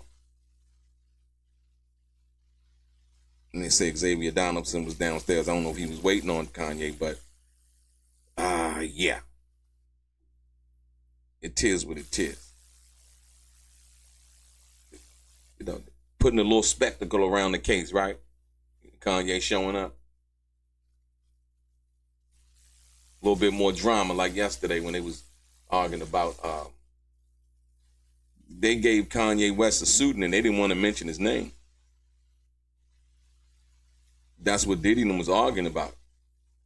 They didn't want to mention. I think that's why Diddy was smiling yesterday, because when there was about that testimony about the January 2024 situation in Vegas at that party, and they didn't want to mention Kanye West's name. So they was like, that was what the whole argument was about. Like, why not? Why not have the truth? The burden of the truth is on the prosecution. Let's get the truth. Right?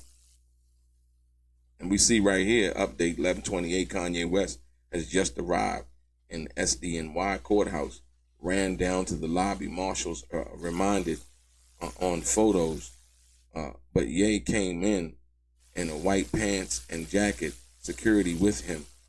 One forgot the token they give you to pick up your phone when you leave. So I don't know. Will Kanye be testifying?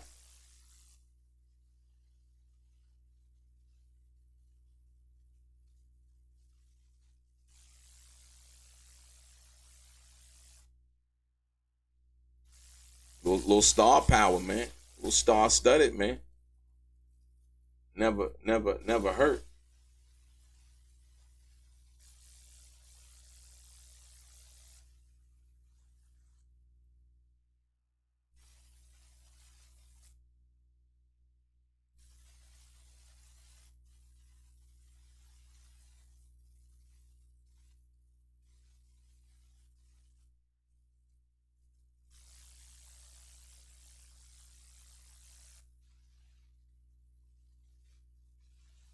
Yeah, I know. Like I said, I know.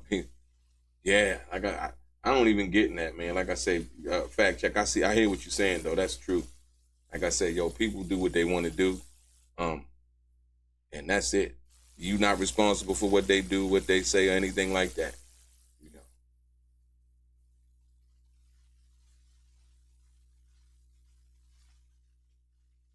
Well, you can go, hey Craig, you can almost basically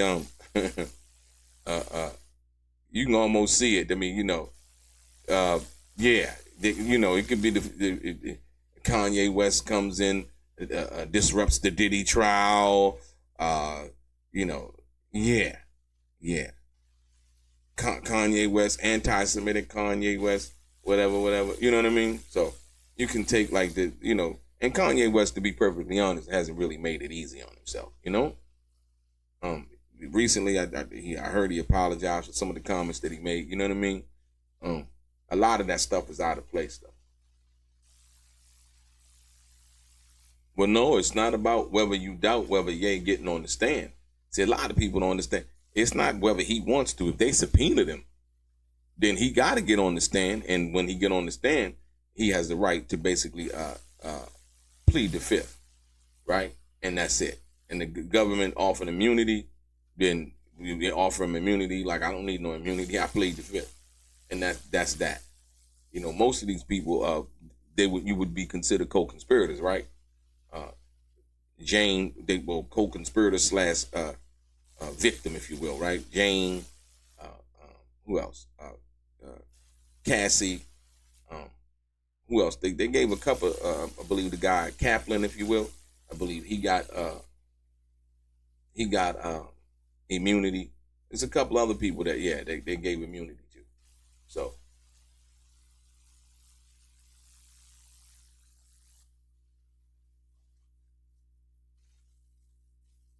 Queen V, appreciate you, Queen V. Appreciate you.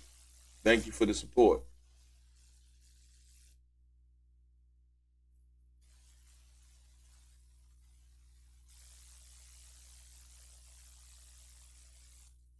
Nah, I don't think Kanye giving no YouTubers no attention like that, because anything is content nowadays.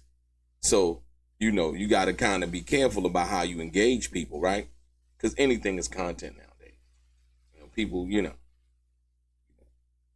Kanye West farted too loud. You know, oh my God, you know, that's news, right? Or whatever. You know what I mean? It's just always crazy, man.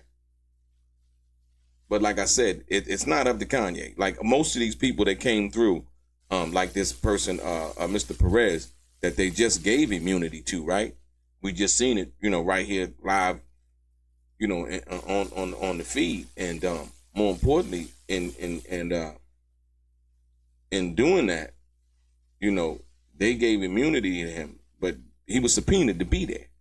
So they sending out subpoenas. And like I said, remember, Gina, the situation with Gina, I think she was supposed to testify.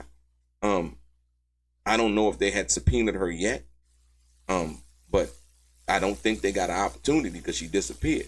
So you got to receive the subpoena to be able to come to court. You know what I mean? So, you know, the government has, you know, they have unlimited funds. So, you know, if they want to subpoena you bad enough, they don't care if you're in a whole different country. They'll send somebody there to subpoena you. So, I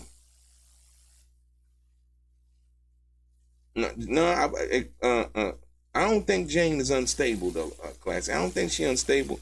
Like I said, I think she's been through a lot in her life. But her testimony yesterday was like, whoa. She was like, well, how much was my time worth? Like, you know, she wasn't married to Diddy, right? She's like, well, how much? You know, I think Diddy might have gave her that $450,000, right? Yeah, JP6 Gunner, yeah, hit the like button, man. We up in here. Hit that thumbs up button, ladies and gentlemen. Let's see where we at now. Trying to get this testimony underway.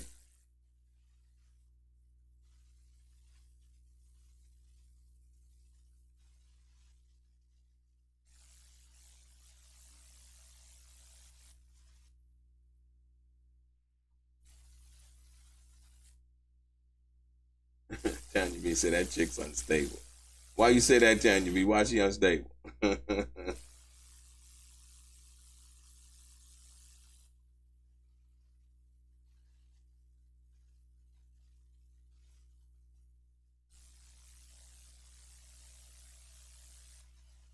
Said she'd rather cry in Chanel. Yeah, I mean, everybody got, and to be perfectly honest, I can't really see why. I mean, I can see why, you know, some of them saying, yeah, I bought drugs, yeah, I did this, yeah, I did that. I mean, essentially, yeah, that's illegal. But once again, we know the DA has the power of the prosecution. You know, they can choose to prosecute a case or not. They can choose to give murderers and drug drug dealers immunity if they want to. We see that right here, right now, right? It's her testimony, her lifestyle. Yeah, that's true. I wouldn't say she neglects her son. I'm not going because to be perfect with you, I'm perfectly honest. I don't know. You know what I mean? I don't think she neglects her son. I really don't. I don't think she neglects her son. I think that I think she's always been the type of person who has used her looks to get what she get what she has. And when it doesn't go her way, she can be very vindictive. I think I agree with you on that, Tanya B. I agree. I believe she can be very vindictive from that perspective. I think that when she don't get her way, she can be very vindictive and condescending, if you will. And we've seen that on the stand. It seemed like to me that it was never enough. You know what I mean? The money, it was never enough. The bags, the trips, the everything, it just was never enough. And, to ultimately sit down and say, well, it was his fault. I felt like I was out. No, none of that's true. And then to come out and hear her say, oh, if I would have fucked a little bit more, then I would have been able to go on trips. You know what I mean? That right there takes away the coercion. Like you weren't coerced. You knew what you was doing, right? And not only did you know what you was doing, that you felt at the end of the relationship when it was over that he should give you more money, other than what he was already giving you, the $10,000 allowance and paying the $10,000 rent, and all of the other perks that she got, right? She felt like she wanted $100,000 a year for every year she had been with Diddy. She said that time was a waste. That was a waste of time. So now, on the flip side of that, let's deal with the flip side. The flip side of that is, well, if it was a waste of time for you, then what was it for Diddy? You know what I mean? So she was only thinking about herself. Kind of like a little bit of narcissistic behavior, right? Like, well, if it was a waste of time for you, and you should get paid, then what should Diddy get? Now that you're saying that. Because now you don't want to be with him no more. You understood what you got into, and then all of a sudden, okay, cool. Like I said, if she was smart, she would have saved some of the money that he gave him. You would have been able to walk away with more than you came with, right? Simple as that. And like I said, for the people that don't know, Diddy's still paying her rent right now, still paying for her lawyer right now. You take that for what that's worth.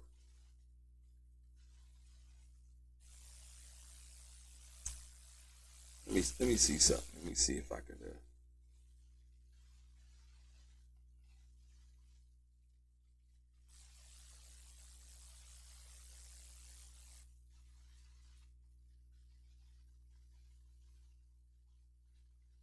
Here we go, y'all.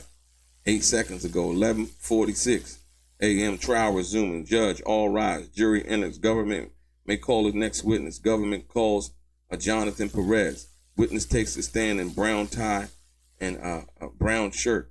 Prosecution. Where are you from? Jonathan Perez. Of Fort Lauderdale, Florida.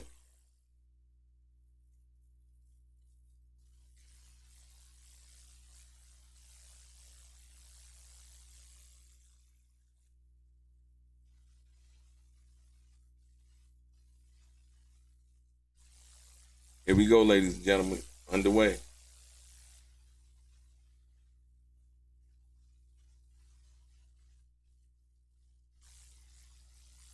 Hit the thumbs up button, ladies and gentlemen. Hit the thumbs up button. Get them likes up. Appreciate it. Let them know we over here.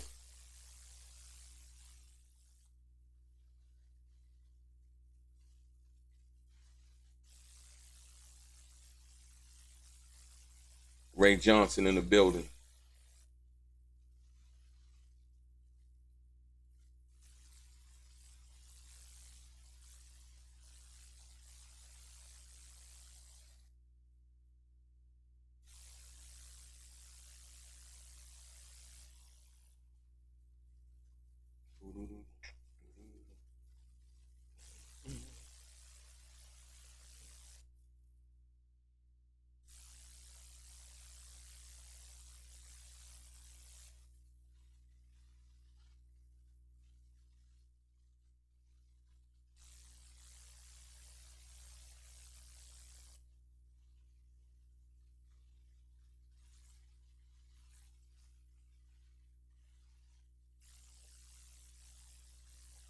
Prosecution.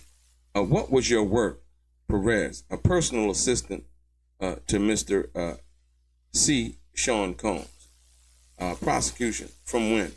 December of 2021 to September of 2024. Prosecution. How would you learn of the job? Perez. KK reached out to me.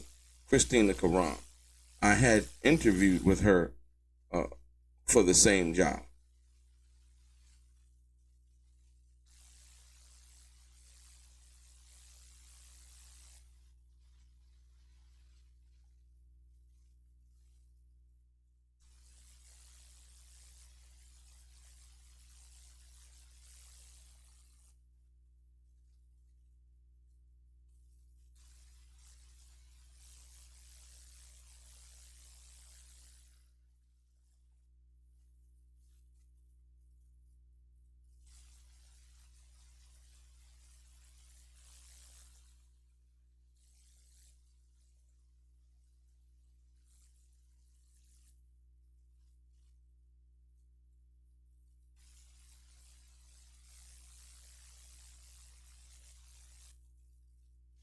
You know the crazy part? Like everybody, like I don't know, like like they're giving somebody immunity. I'm just thinking about that, right? Like, did you really need immunity? Was it really, you know what I mean? I don't know what kind of evidence they might have against this guy, Jonathan Perez, but when you think about immunity, like, yo, what did you do? You was a personal assistant. What did you do? Did you go pick up drugs or something? You know what I mean? What could you have really done?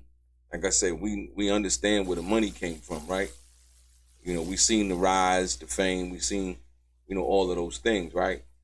And so, yeah, it's kind of confusing. I mean, for me at least, you know what I mean? It's kind of confusing. That's all. I'll be perfectly honest with you.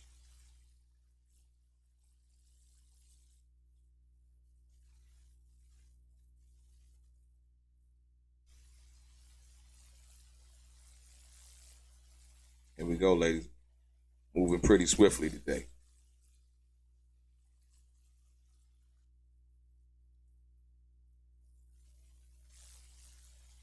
Perez, KK told me to go to Miami for a trial. Prosecution. What do you mean? To try the job for a week. I passed the test, got hired. Prosecution. What was your job? Perez, making sure he had a material for meeting, buying gifts. Prosecution. Where did you work? LA, Miami.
AUSA. Did KK and Mr. Combs appear to be personal friends too?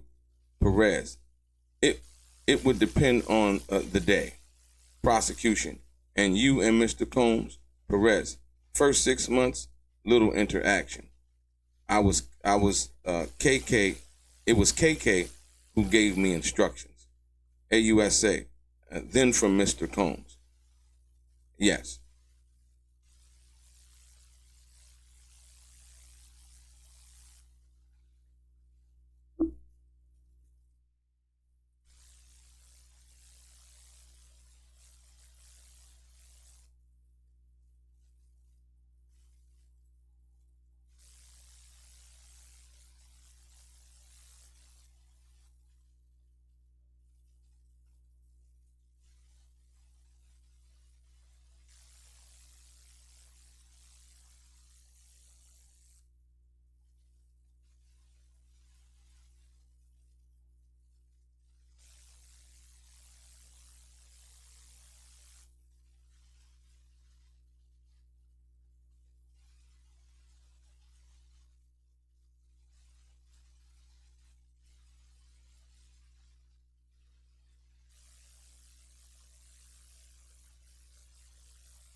Side note, ladies and gentlemen, Perez worked for Combs between what we know as December 2021 and this past September, addressing his boss by several names. The witness said he, at different times, addressed Combs as Diddy, P. Diddy, and Mr. C. Love. It's funny. Yeah, Mr. C. Love.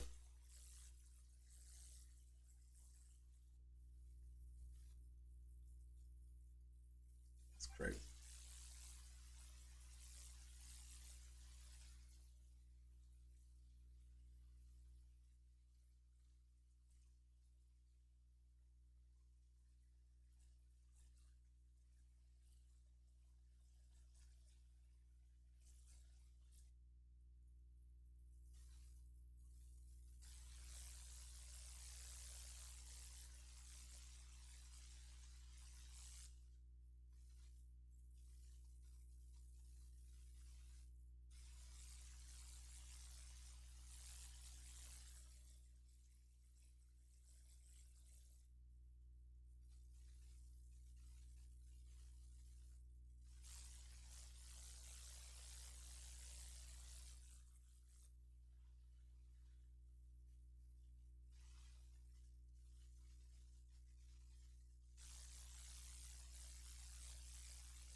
Still waiting, ladies and gentlemen, still waiting.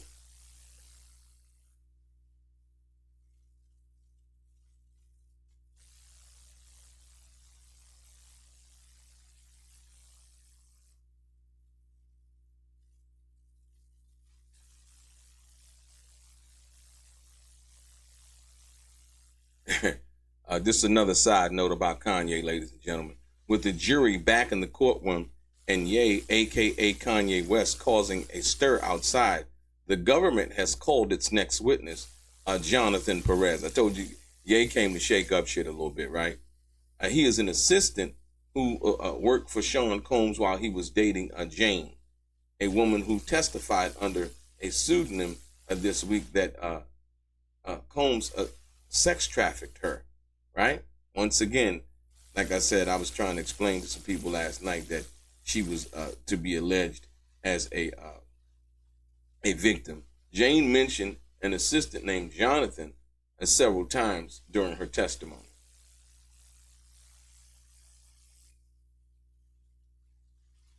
So I'm thinking that this probably won't be that long.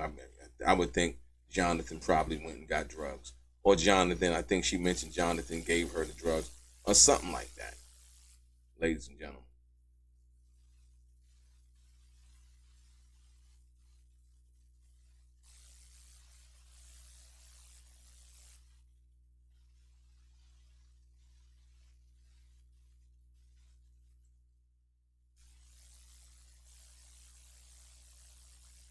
I guess we trying to get to the interesting part, ladies and gentlemen.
I don't think they really, like I said, when it starts to when I start to see it go slow, like it doesn't.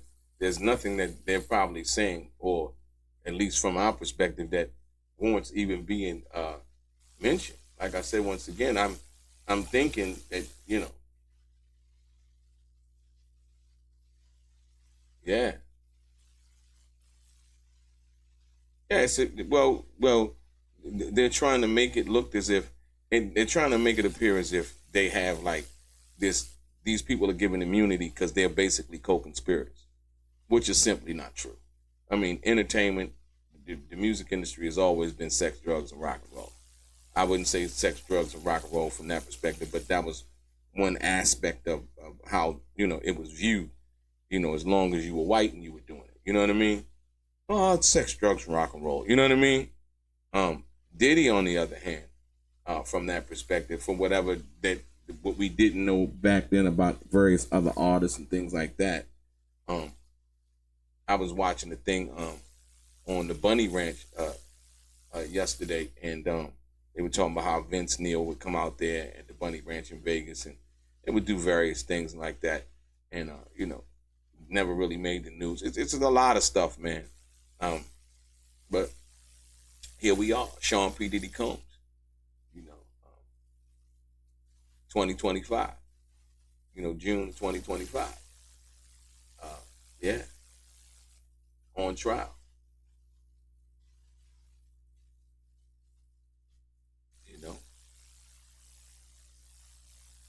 For being a freakazoid. You know what I mean? Here we go, ladies and gentlemen. We're moving on right here. Check it out.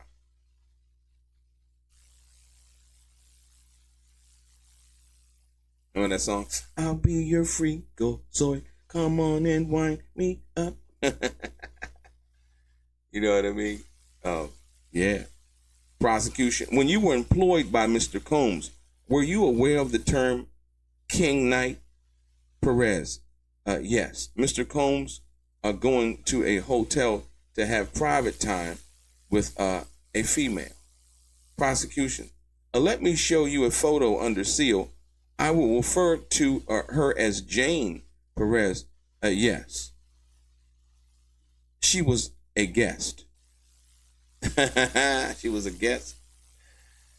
She was a guest? Oh, she was just a guest. Perez, yes. She was a guest. So don't think they didn't coach him. Oh, she wasn't his girlfriend? She was a guest? I'm just trying to figure out at what time period is he talking about that she was a guest. Let's see if we're gonna deal with some timeline here, because they brought a timeline. They got a person that they're gonna testify about timelines and all of that stuff. So we got to see what that entails. So very interesting, ladies and gentlemen. Very.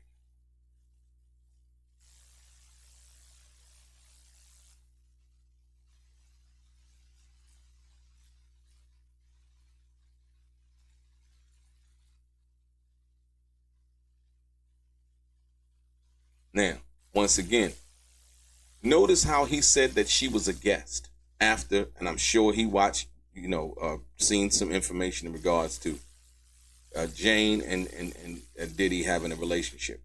So why he would describe her as a guest is beyond me, right? And he was working for Diddy up until recently, if you will, prior to Diddy being locked up. So that's the first thing that hits me, was that he described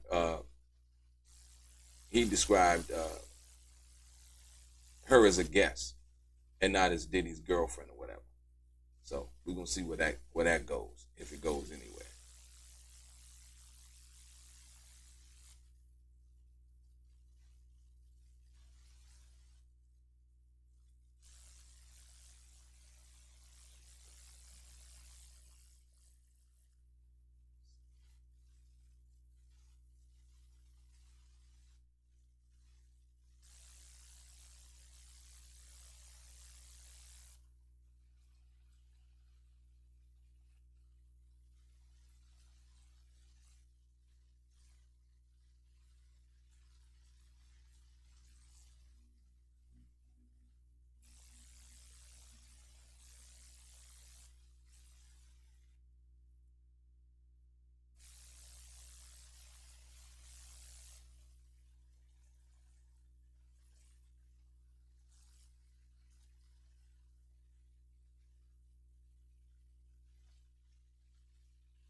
If we're moving on, y'all.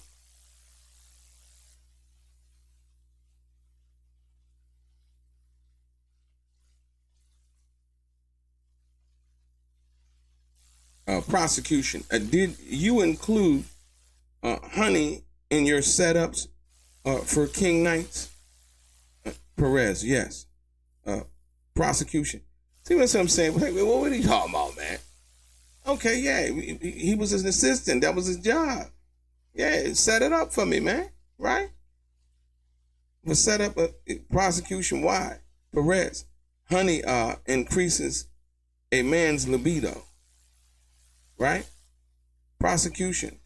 What lights would be what lights would be brung? I guess bring would be brung. Perez, red, but they could change colors. We'd better. She said we'd better than at Target or Walgreens or Amazon. What I'm thinking, he said we would buy them. We would buy them. It's a typo, y'all.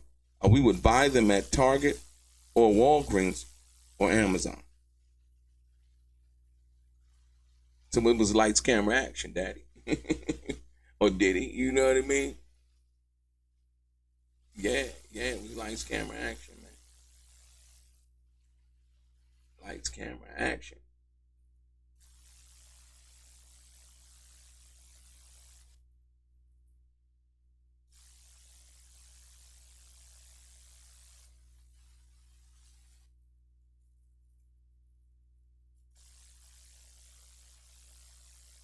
Lights, camera, action, bro.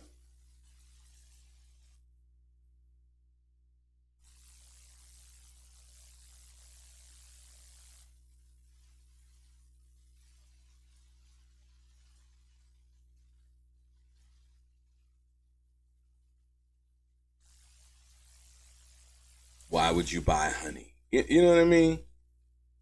Why would you buy honey?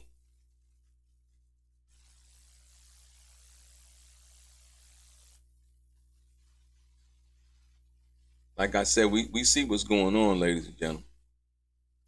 Why would you buy honey? Is actually a question.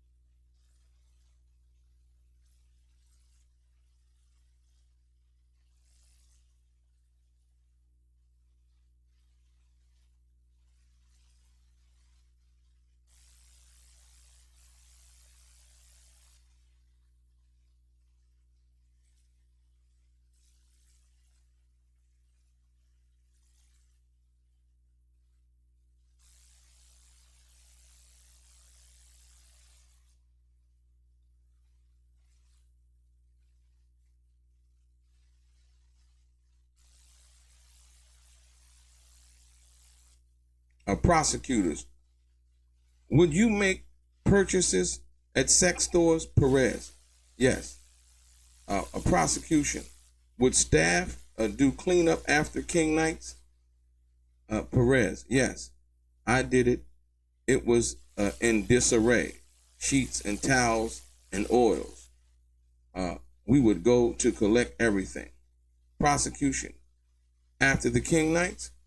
Perez, a meal and a drip.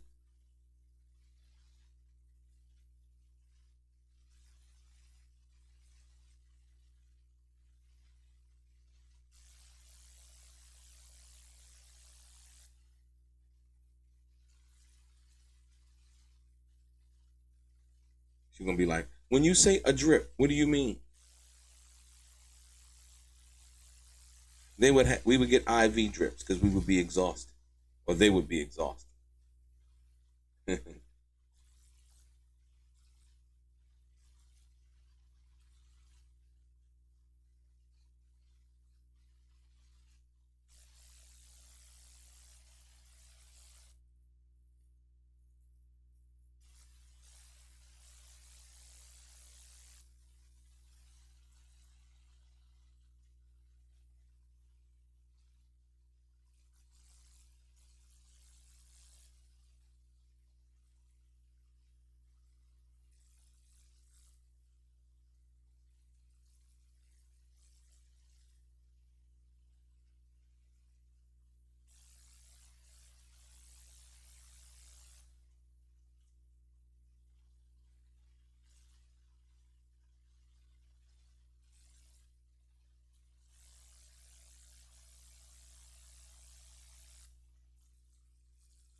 Okay,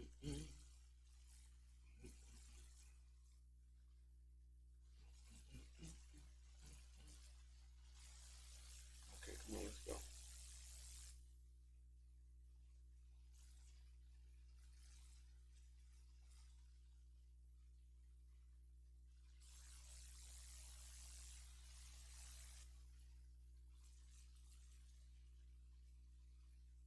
Oh, um, so I believe, if I'm not mistaken, this is one of the situations. Kanye West also has some kind of charge. Plaintiff immediately made Kanye West, aka an account of name withheld, aware of his request, and so the accountant did exactly as she was told. Added those two wives $50,000 for each of the women defended. Kanye West names listed his desires, payments, bills, and bills for the week August 29th, 2022. This is in reference to a case that Kanye has in court, where some lady, former assistant or something like that, alleged that Kanye did some things that were unbecoming to her, if you will. So hold on. And it's talking about something. Listen, it says Kanye West, aka, would frequently host his sex parties at various luxury hotels, but not limited to Nobu, Ryokan Malibu Hotel, a Beverly Hills Waldorf Astoria, and a San Ysidro's Ranch, Montecito, and I believe that's in Northern California. Kanye West, aka Ye, would frequently come up with stories and schemes to lure plaintiff and other women to these locations. Kanye West, aka Ye, would contact plaintiff under the guise of needing something specific, typically a sex honey, that the defendant demanded only plaintiff was allowed to hand deliver to him, to be ready. And in order to adequately perform, Kanye West, aka Ye, required plaintiff to deliver his honey to a specific hotel for him, i.e., honey or sex honey was a sexual enhancement product that Kanye West, aka Ye, took and required plaintiff always have ample supply on hand for him. Yeezy LLC paid for his honey on one such occasion on August 2022 afternoon. Kanye West, aka Ye, called and texted plaintiff to demand plaintiff drive a total round trip of 4 hours to his hotel to hand deliver the required sex honey. A plaintiff made Kanye West, aka Ye, aware that he had gone through his entire supply of honey, and she could not locate any honey at that particular time. Wow. So it is true, without any shadow of a doubt, based on this testimony in Kanye's hold on, this is crazy, because it's talking about somebody. Okay, here we go. Let me see something. It say, this part right here is wild. It say Kanye West, aka Ye, that afternoon, basically to meet the defendant, Kanye West, aka Ye, for sex later that night.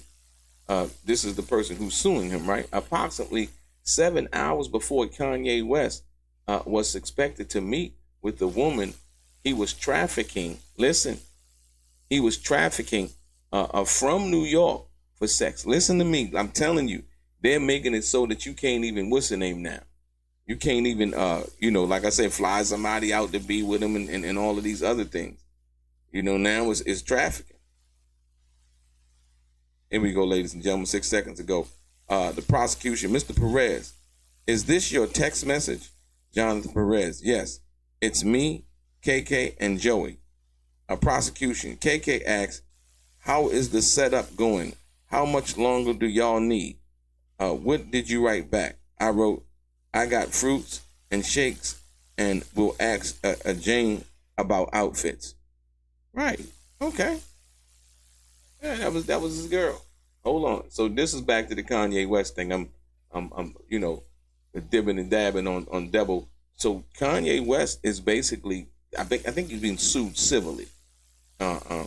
Basically, it's alleged in this civil lawsuit that Ye was expected to meet with the woman he was trafficking from New York. See how they put that? Trafficking for sex. Defendant sent the following text to plaintiff.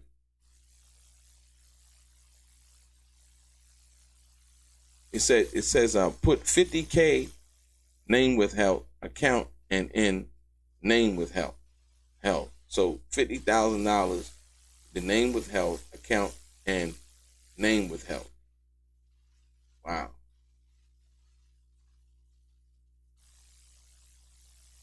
Said plaintiff immediately made Kanye West, aka Ye's accountant, name withheld, aware of his request, and so the accountant did exactly as he was told and added those two wires, $50,000 each for the women defended Kanye West a name on the list of his desired payments and bills for the week.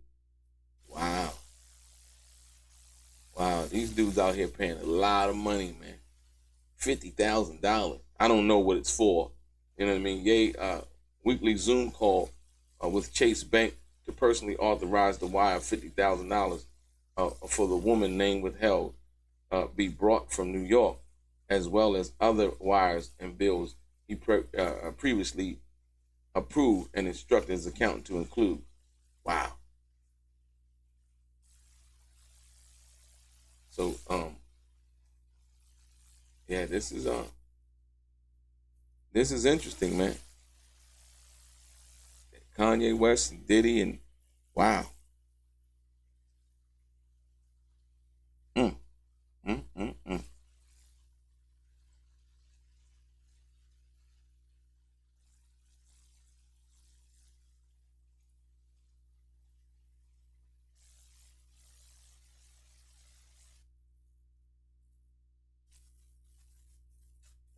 21 seconds ago, ladies and gentlemen. Note, had to restart with part 2 with comments limited after said part 1 thread broken by Ye. Perez on direct, a thread restarted at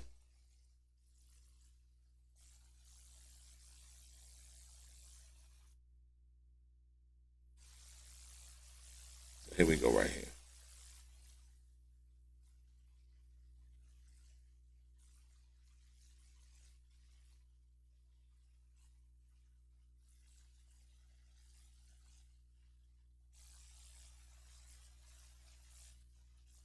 Side note, ex-assistant Combs staff would get hours of notice to set up king nights at hotels. Back in the courtroom, Jonathan Perez, a personal assistant to Sean Diddy Combs, from December 2021 to September 2024, testified that he started on an annual salary of $85,000 a year and that he later made $100,000 a year. Christina Karam, then Combs' chief of staff, was Perez's direct supervisor. He said Karam and Combs seems to have a good working relationship, and some days it seemed that they had a good personal relationship too, Perez testified. Perez's typical hours were from 9 a.m. to 9 p.m., and another personal assistant would work the night shift once he was finished. He said Combs typically had 3 or 4 personal assistants, he said. Karam made him aware of the king nights, which Perez described as Combs going to hotels to have private times with a female.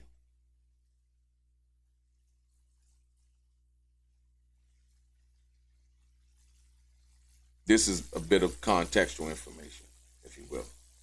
So basically it says Perez, he went to, he said a lot of packing materials, making sure he was going to have everything he would need for 12 to 24 hours without having to bother anybody. Perez testified.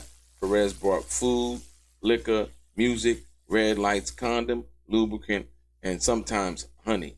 He said honey enhances a man's libido. Perez testified.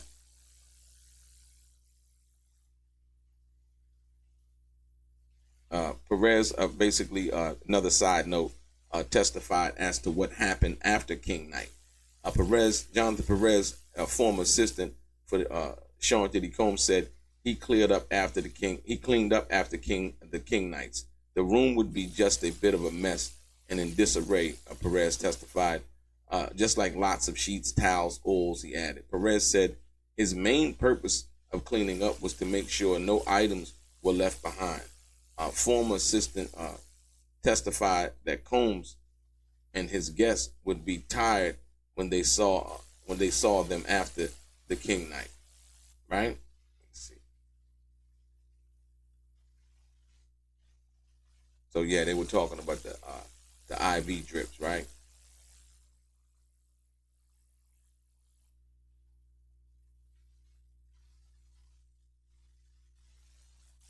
It said Combs staff would typically arrange for a meal, a massage, or an IV drip for him after a King Night, Perez said.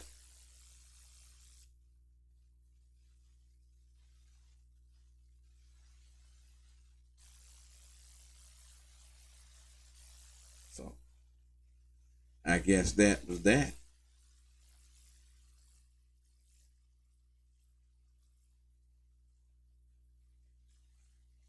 A prosecution. How did you become aware of this video? Perez. A videographer named Brandon showed it to me. Prosecutors. Where did you go? Perez. I told an iPod and went to the office. I guess I said I took an iPod and I went to the office. Prosecution. What was on the video? Jane having sex with a black man and Mr. Combs watching.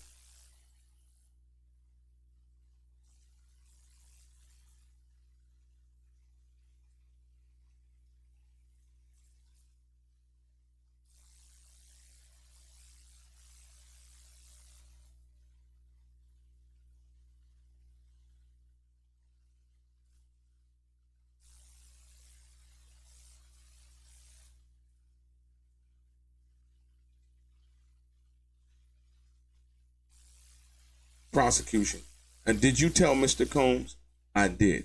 I told him I found it on an iPad and it probably shouldn't be there. He seemed surprised. Prosecution. What did KK say? Perez. That in the future I should bring things like this to her. I described it to her.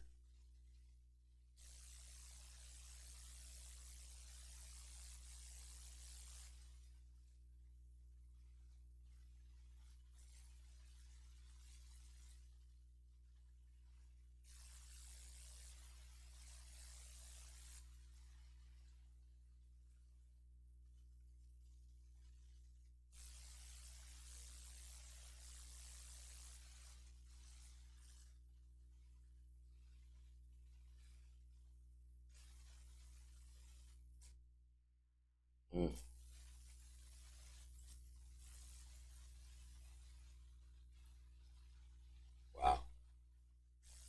So he found one of the iPads with the tape on it, man. Diddy out there got the girl Jane doing her thing. So if they found, like I said, I don't know. So they haven't, like I said, I don't know if they got the video or whatever. Okay. They're going to show the video. They're going to show Jane enjoying what she was doing, or her not so much so.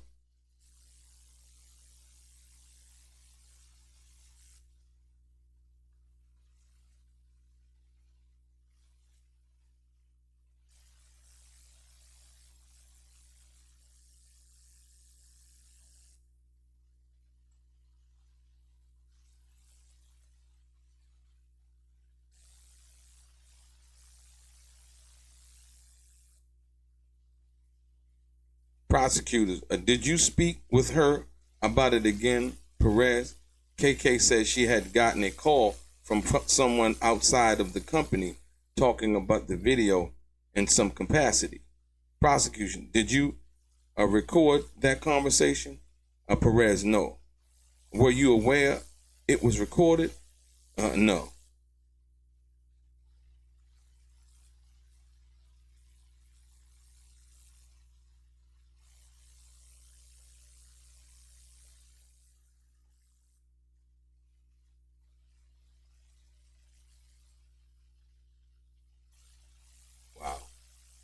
A lot of craziness going on, man.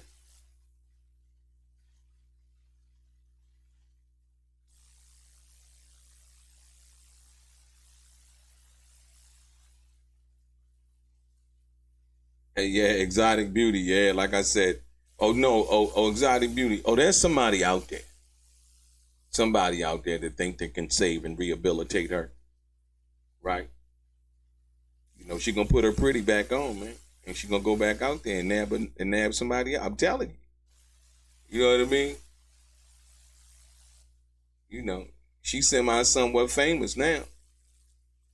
You know, but I don't think that she's gonna be able to attract the same clientele from that perspective. Like, you know, any real guy looking at her gonna be like, "Come on, man, you." I mean, you know, with all due respect, you've been ran through. No, KK not testifying. They already said that. KK holding it down. Like I was an assistant and that's all I was. You know what I mean? And according to her, she had testified during Lil Rod's civil case that she's never paid anybody, a prostitute, nothing like that. Like I said, for all that she understood it to be was that it was Sean Combs, it was in a relationship. And that's it. Anything else, you know what I mean, beats the hell out of me. King Knights, he's a very wealthy man. And this is what it is.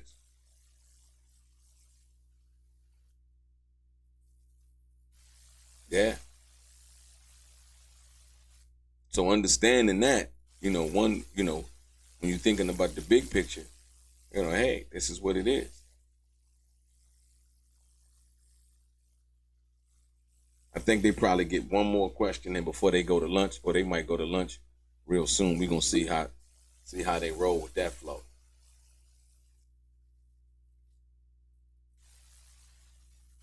Well, here we go.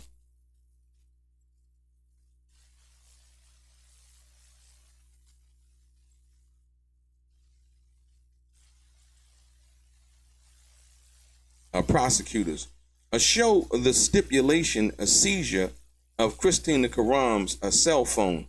We offer the audio and transcript. Audio played, then stop. Prosecution, whose voice did you hear, Mr. Perez? KK's. Audio of KK. Both time, the only person at the house who knew about it was you.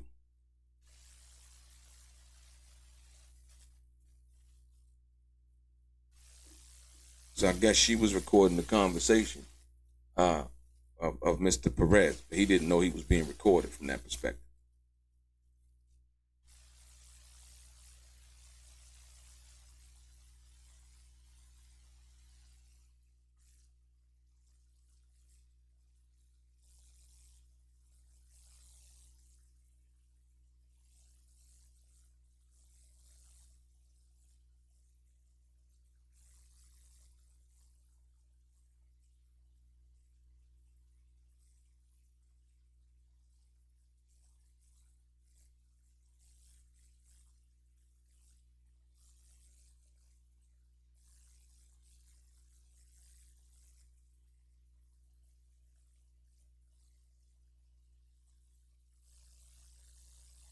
So I guess some conversation evidently got out about this tape, and she was confronting him about the tape. She basically saying both times the only person at the house who knew about it was you, right?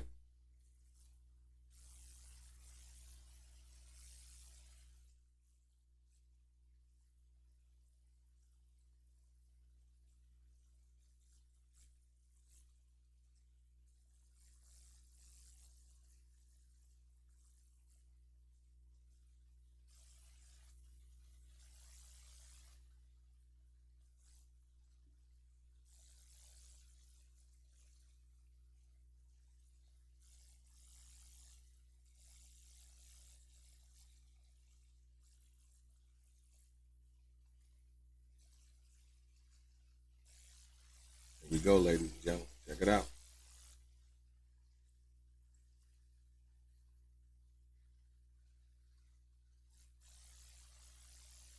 KK, audio of KK. Where did you find it? Perez, Brandon, the shooter. Prosecution. Was that you? Perez, yes. And he's the videographer.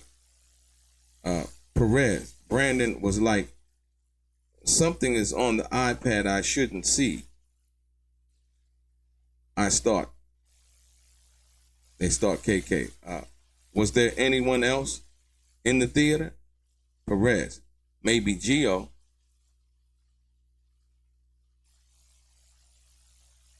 Wow. Diddy got sloppy.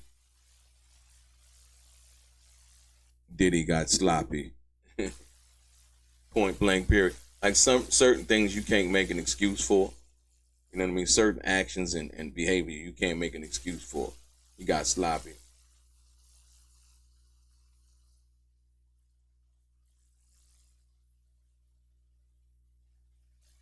There ain't no celebrity tapes, man. There's no celebrity tapes, not that I know of. You know what I mean? The only tapes that they said that they had really and this is a conversation about a tape. This is not something that I think they actually have. This is a conversation about a tape, right? And so the only tapes that the defense said that they when they was doing discovery, the only tapes the defense said that they had was from Cassie. There were no other tapes. Yeah. Like I said, the whole case is based on Cassie's civil lawsuit and the embarrassment of Diddy. Notice how fast that Perez. Check it out. KK. We have camera footage of who was in the house. Perez. I went to PD about it. Said you can. He said you can delete it. Said okay and deleted it. Then I told you, KK. Did you hear anyone else in the house talk about it? Did anyone else ever bring it up again? Perez, no. So Diddy wasn't worried. From what Perez is saying, Diddy wasn't worried about it. He told him just delete it. Delete what he found on the tape. So.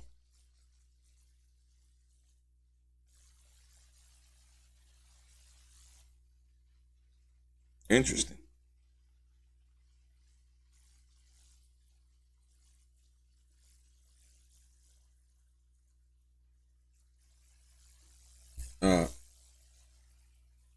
Say audio of Perez. Rob talked about it, but he said he didn't want to see it. Prosecution. Why did you not want to delete it? Perez. It wasn't my role. Audio. Perez. There should be an investigation. Mr. Combs thought he might be a compromise in some way. His phone data.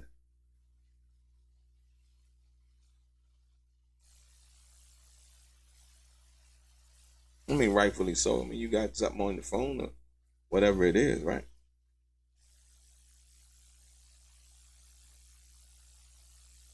No, it's actually interesting because my thing is I want to see where this actual information is going. You know what I mean? If it goes nowhere, that makes it even more interesting because of the fact of how they sold this. You know what I mean? They sold this to us, hook, line, and sinker. It was, all of this, this devastation and yeah. And so that's what I think is most interesting about what this is here.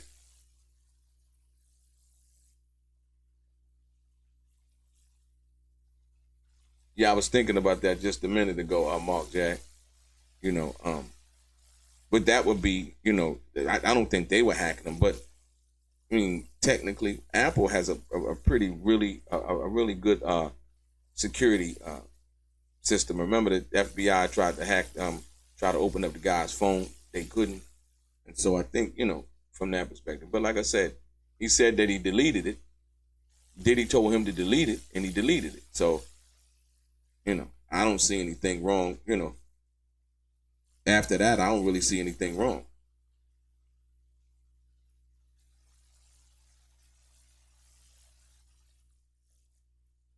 But yeah, just total sloppy. Like I said, the drug use, all of those things. But you know what?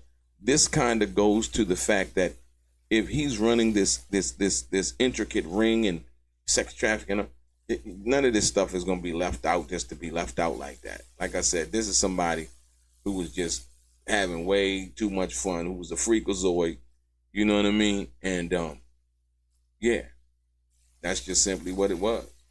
They found out about the information, brung it to him. He said, go ahead and delete it.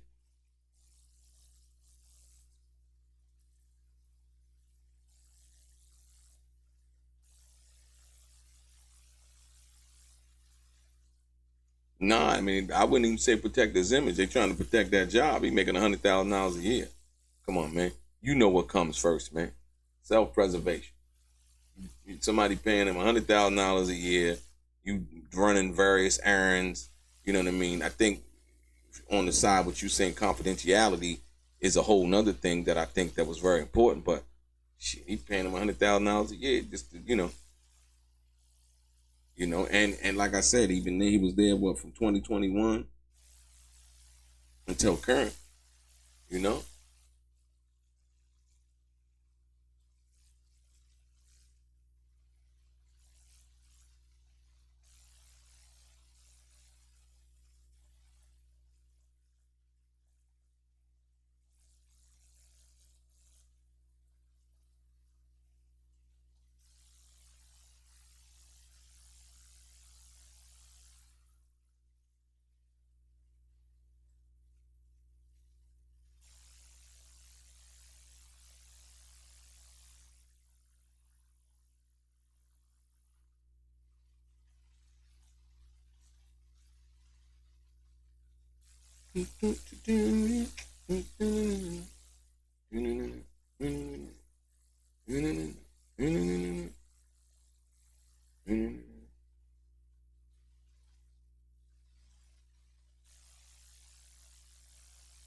Yeah, Anthony G, that's what I'm talking about. He paid him $100,000. I mean, you ain't doing no physical hard labor, laying bricks.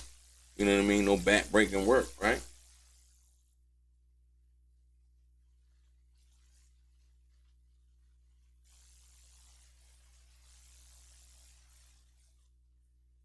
Now, I mean, like I said, they're playing. It's not even about her at this particular point.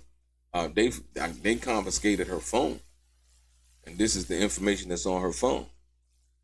So, this recorded conversation, if you will.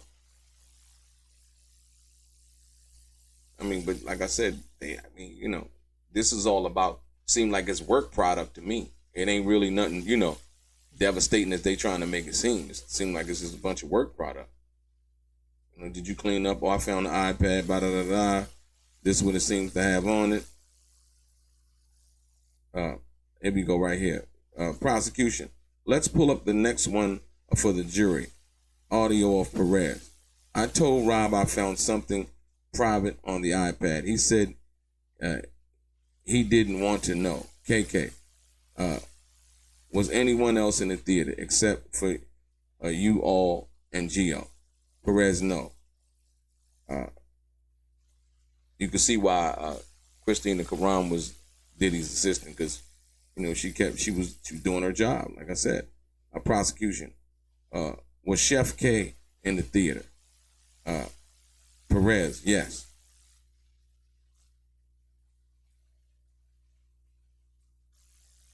Prosecution. Why did you ask Chef K? She said, why didn't you say Chef K was there? Perez, I just wanted to minimize things. So he's lying, right? So he lied. Prosecution, did anyone ask you again? Perez, yes. Fahim did. Asked me what happened when I found the video of Jane. Prosecution. Are you aware of how Fahim knew? No.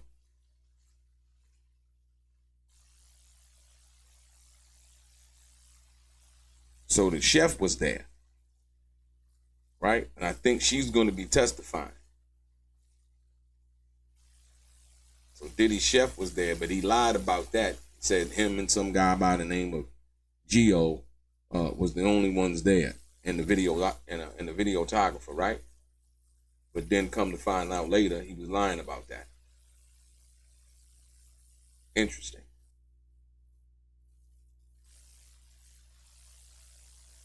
So see, he wasn't trying to protect Diddy. He was trying to protect himself.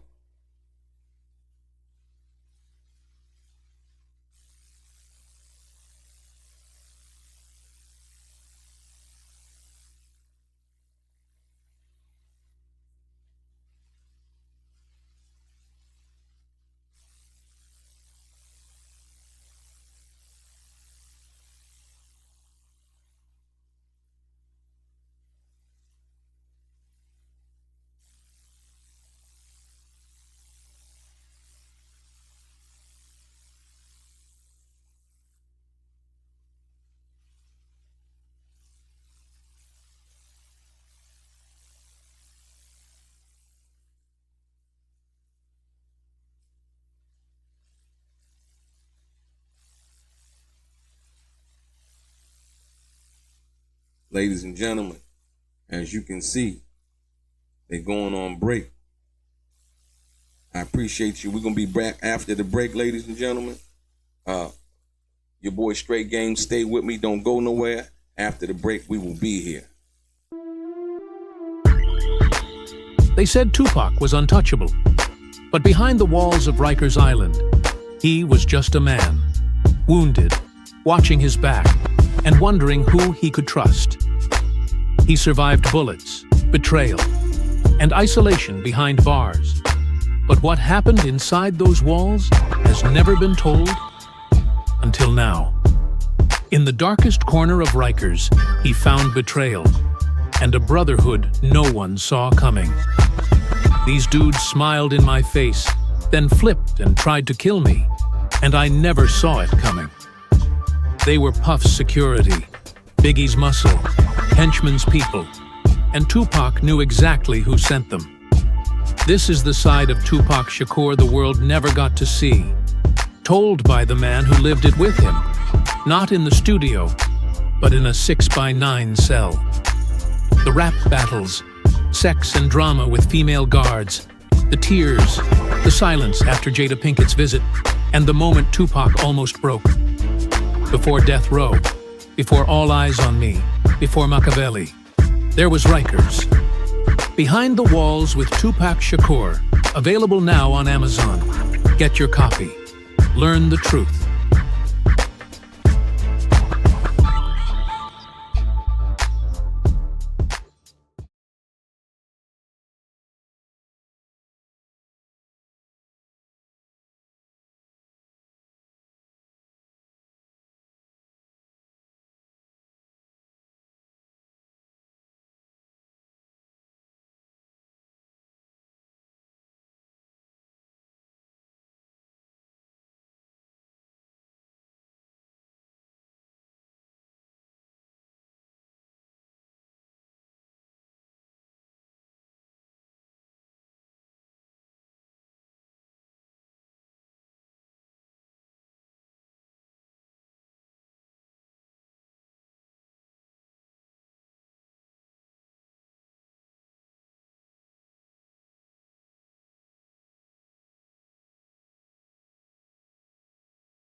ladies and gentlemen, we're back.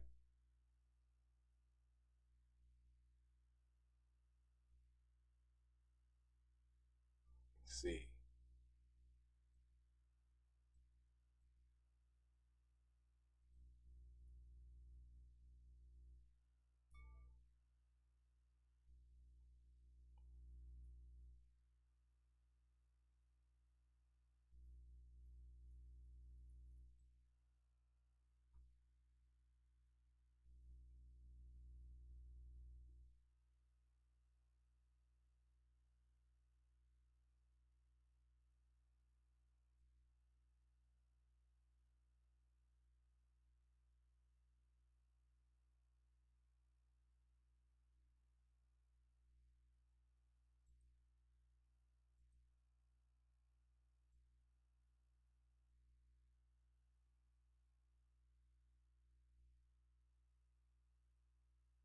E Styles in the building was good.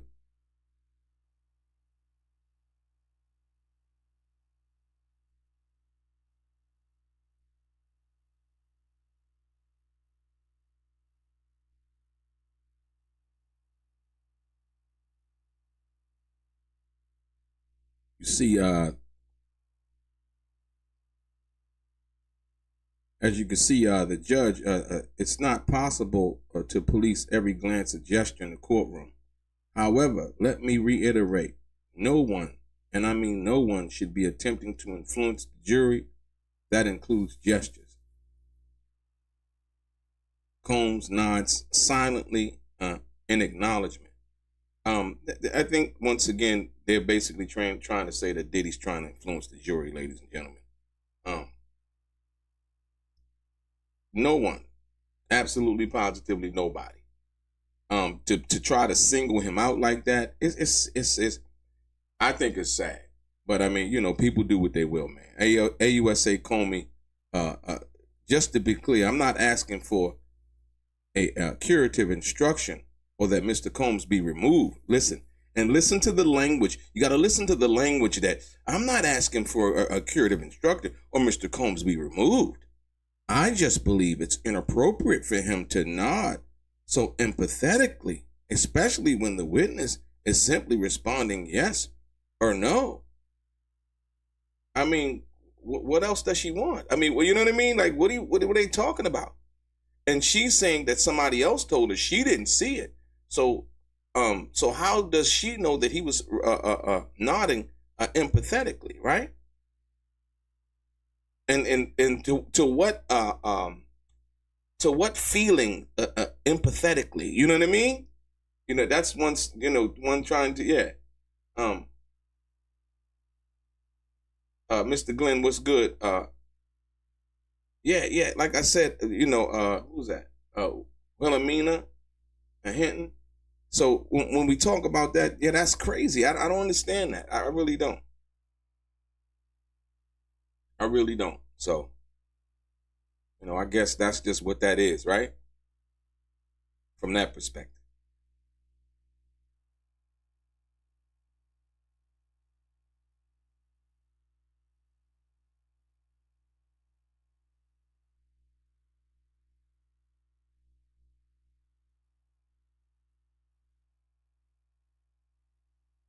Yeah, I don't get that one.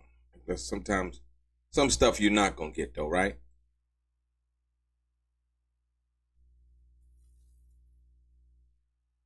Here we go. We back on, ladies and gentlemen.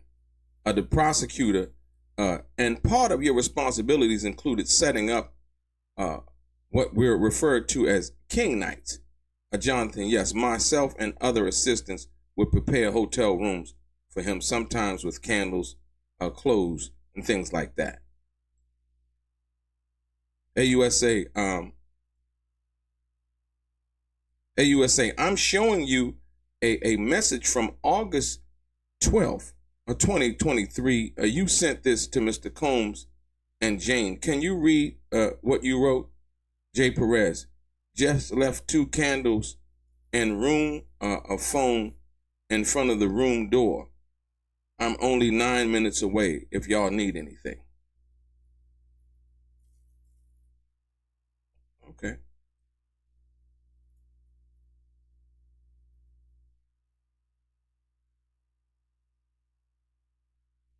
Snipes is in the building.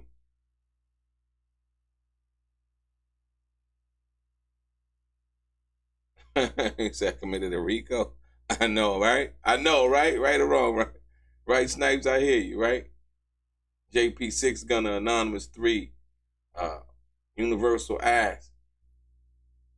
Mr. Glenn. McCann. Cornell. E. Styles. Mar Dizzle, what's good?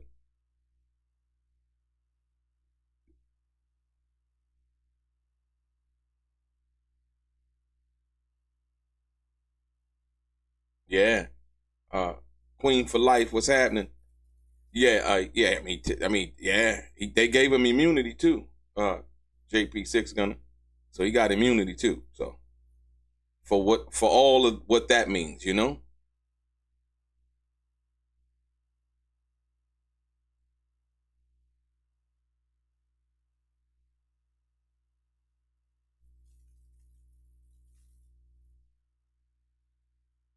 AUSA.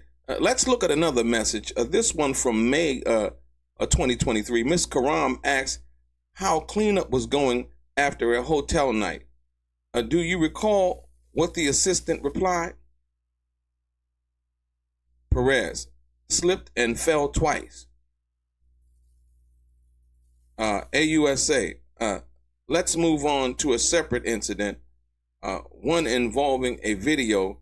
You testified that you were at Mr. Combs' Los Angeles home when his videographer discovered a video. Perez, yes, it showed Jane and another man having sex. It was on an iPad that we, the staff, usually used. So Diddy was reckless. That's why he wasn't running no RICO, because he was just reckless. If he was running a RICO, he'd be a little bit more calculated than that, but who knows, right? All of the drug use and all of that other stuff.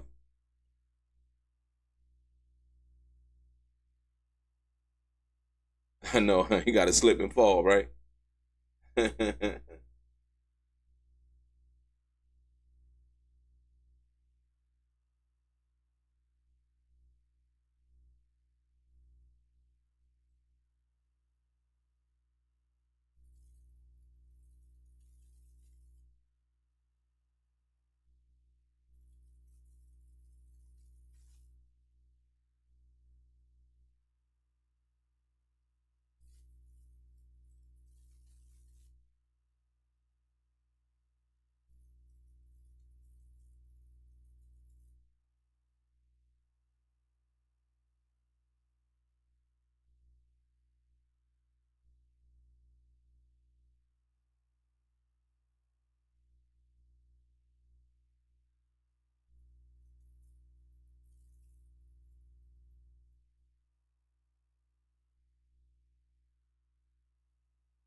Perez said she'd gotten a call from someone outside the company, someone talking about the video. AUSA, did you know that conversation was being recorded? No, I had no idea I was being recorded. USA, the jury has now heard of that recording recovered from Mrs. Karam's phone during the 2024 seizure. Is everything you told us consistent with that recording? Yes, it is. I can't see him really offering much else, man. This ain't, it's like, dude, okay.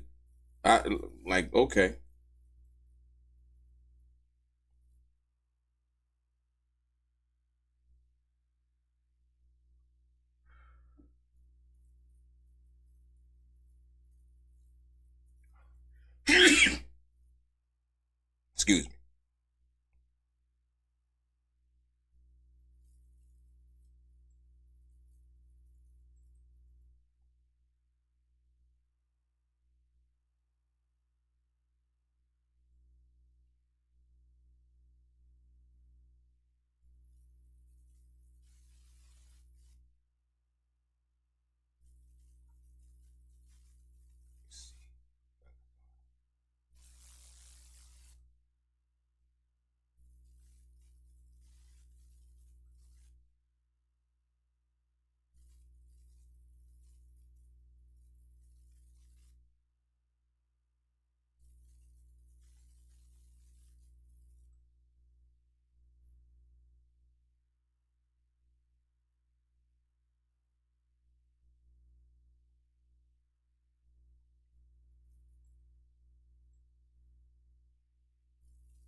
Okay, now U.S. versus Sean Combs.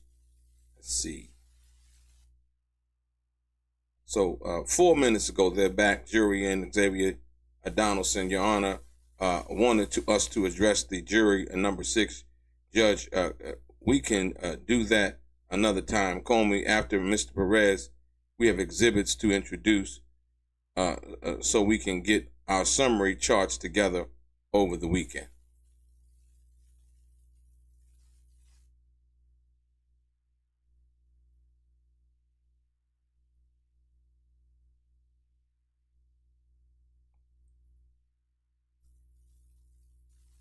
Ladies and gentlemen, for me and to you, let me see.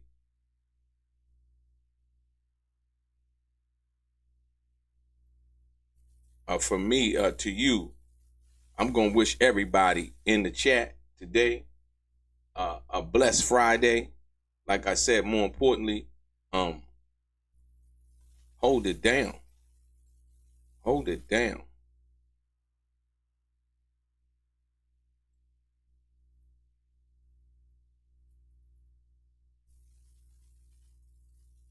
Me, myself, and I, and you, and we. Like I said, I wish everybody a happy and blessed Friday. I'm going to give y'all this one more time as I begin to depart today. Like I said, we will be back on Monday morning, fresh. Like I said, I have prior engagements, more importantly than anything. And like I said, your boy DELRAY, straight game. They said Tupac was untouchable, but behind the walls of Rikers Island, he was just a man, wounded, watching his back, and wondering who he could trust. He survived bullets, betrayal, and isolation behind bars. But what happened inside those walls has never been told until now. In the darkest corner of Rikers, he found betrayal and a brotherhood no one saw coming. These dudes smiled in my face, then flipped and tried to kill me, and I never saw it coming. They were Puff's security, Biggie's muscle, Henchman's people, and Tupac knew exactly who sent them. This is the side of Tupac Shakur the world never got to see, told by the man who lived it with him, not in the studio, but in a 6x9 cell. The rap battles, sex and drama with female guards, the tears, the silence after Jada Pinkett's visit, and the moment Tupac almost broke. Before Death Row, before All Eyes on Me, before Machiavelli, there was Rikers. Behind the Walls with Tupac Shakur, available now on Amazon. Get your copy. Learn the truth.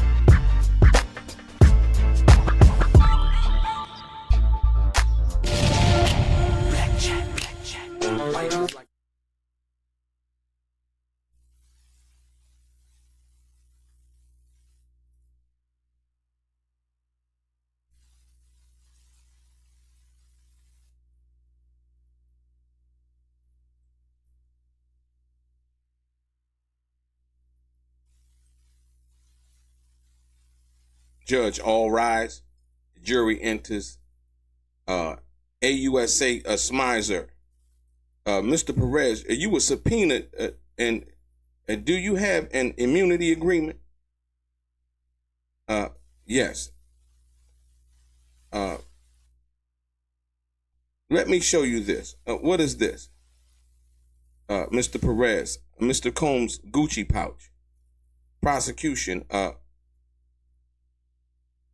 what was in the Gucci pouch? Drugs and money. That's why I guess they gave him immunity, right?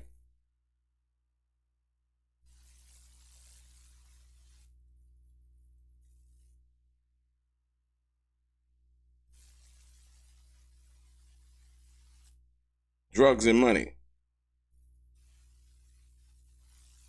42 seconds. Prosecution, Smizer. Now some text between whom? Perez, me and Rob. AUSA. Rob says, will you locate his Gucci pouch in his bathroom? What did you say? Perez, I texted, there was no residue and I didn't steal any Addy. Oh, he said I didn't steal any Addy. I'm thinking they're talking about Adderall, if you will, right? Laughing out loud.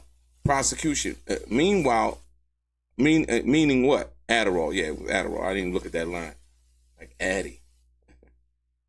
It's funny how they got these names for the drugs and all of that stuff. The nicknames for the drugs, if you will.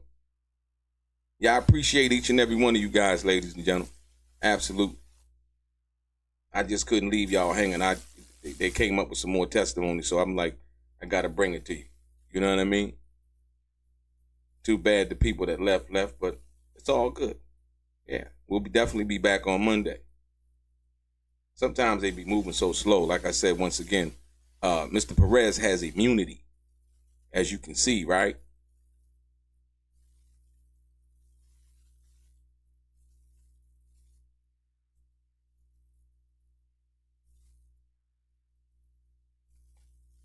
Prosecution on Smizer. As part of your employment, did you have any role in obtaining drugs? Yeah, I told you. That's why they gave him immunity. He probably was buying drugs. Right? Perez, a handful of times I purchased or grabbed them from someone outside. Prosecution, who were you getting the drugs for? Perez, Mr. Combs. Prosecution, which drugs? Perez, cocaine, Xanax, and Molly.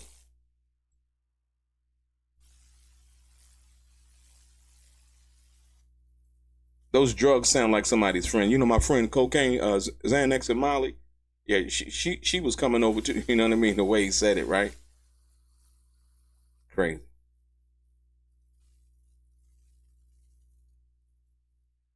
Brandon Carter, I am good, R. Hill, intelligent hoodlum, six gunner, think somebody, Ishana Carver, J. Mack, what's good? Fact check, Ray Johnson, Killer Rob 123. Who else? Letitia F. And all of the people still outside of the chat. Like I say, I appreciate you guys. We definitely will be back next Monday. From that perspective, like I said, more importantly, I appreciate each and every one of you guys sticking around. You dig? And yeah, just trying to bring you the A game. And like I said, with that being said, I think I'm gonna dip. Your boy DELRAY, straight gang. Life is like cards. It's not what you dealt, but how you play it.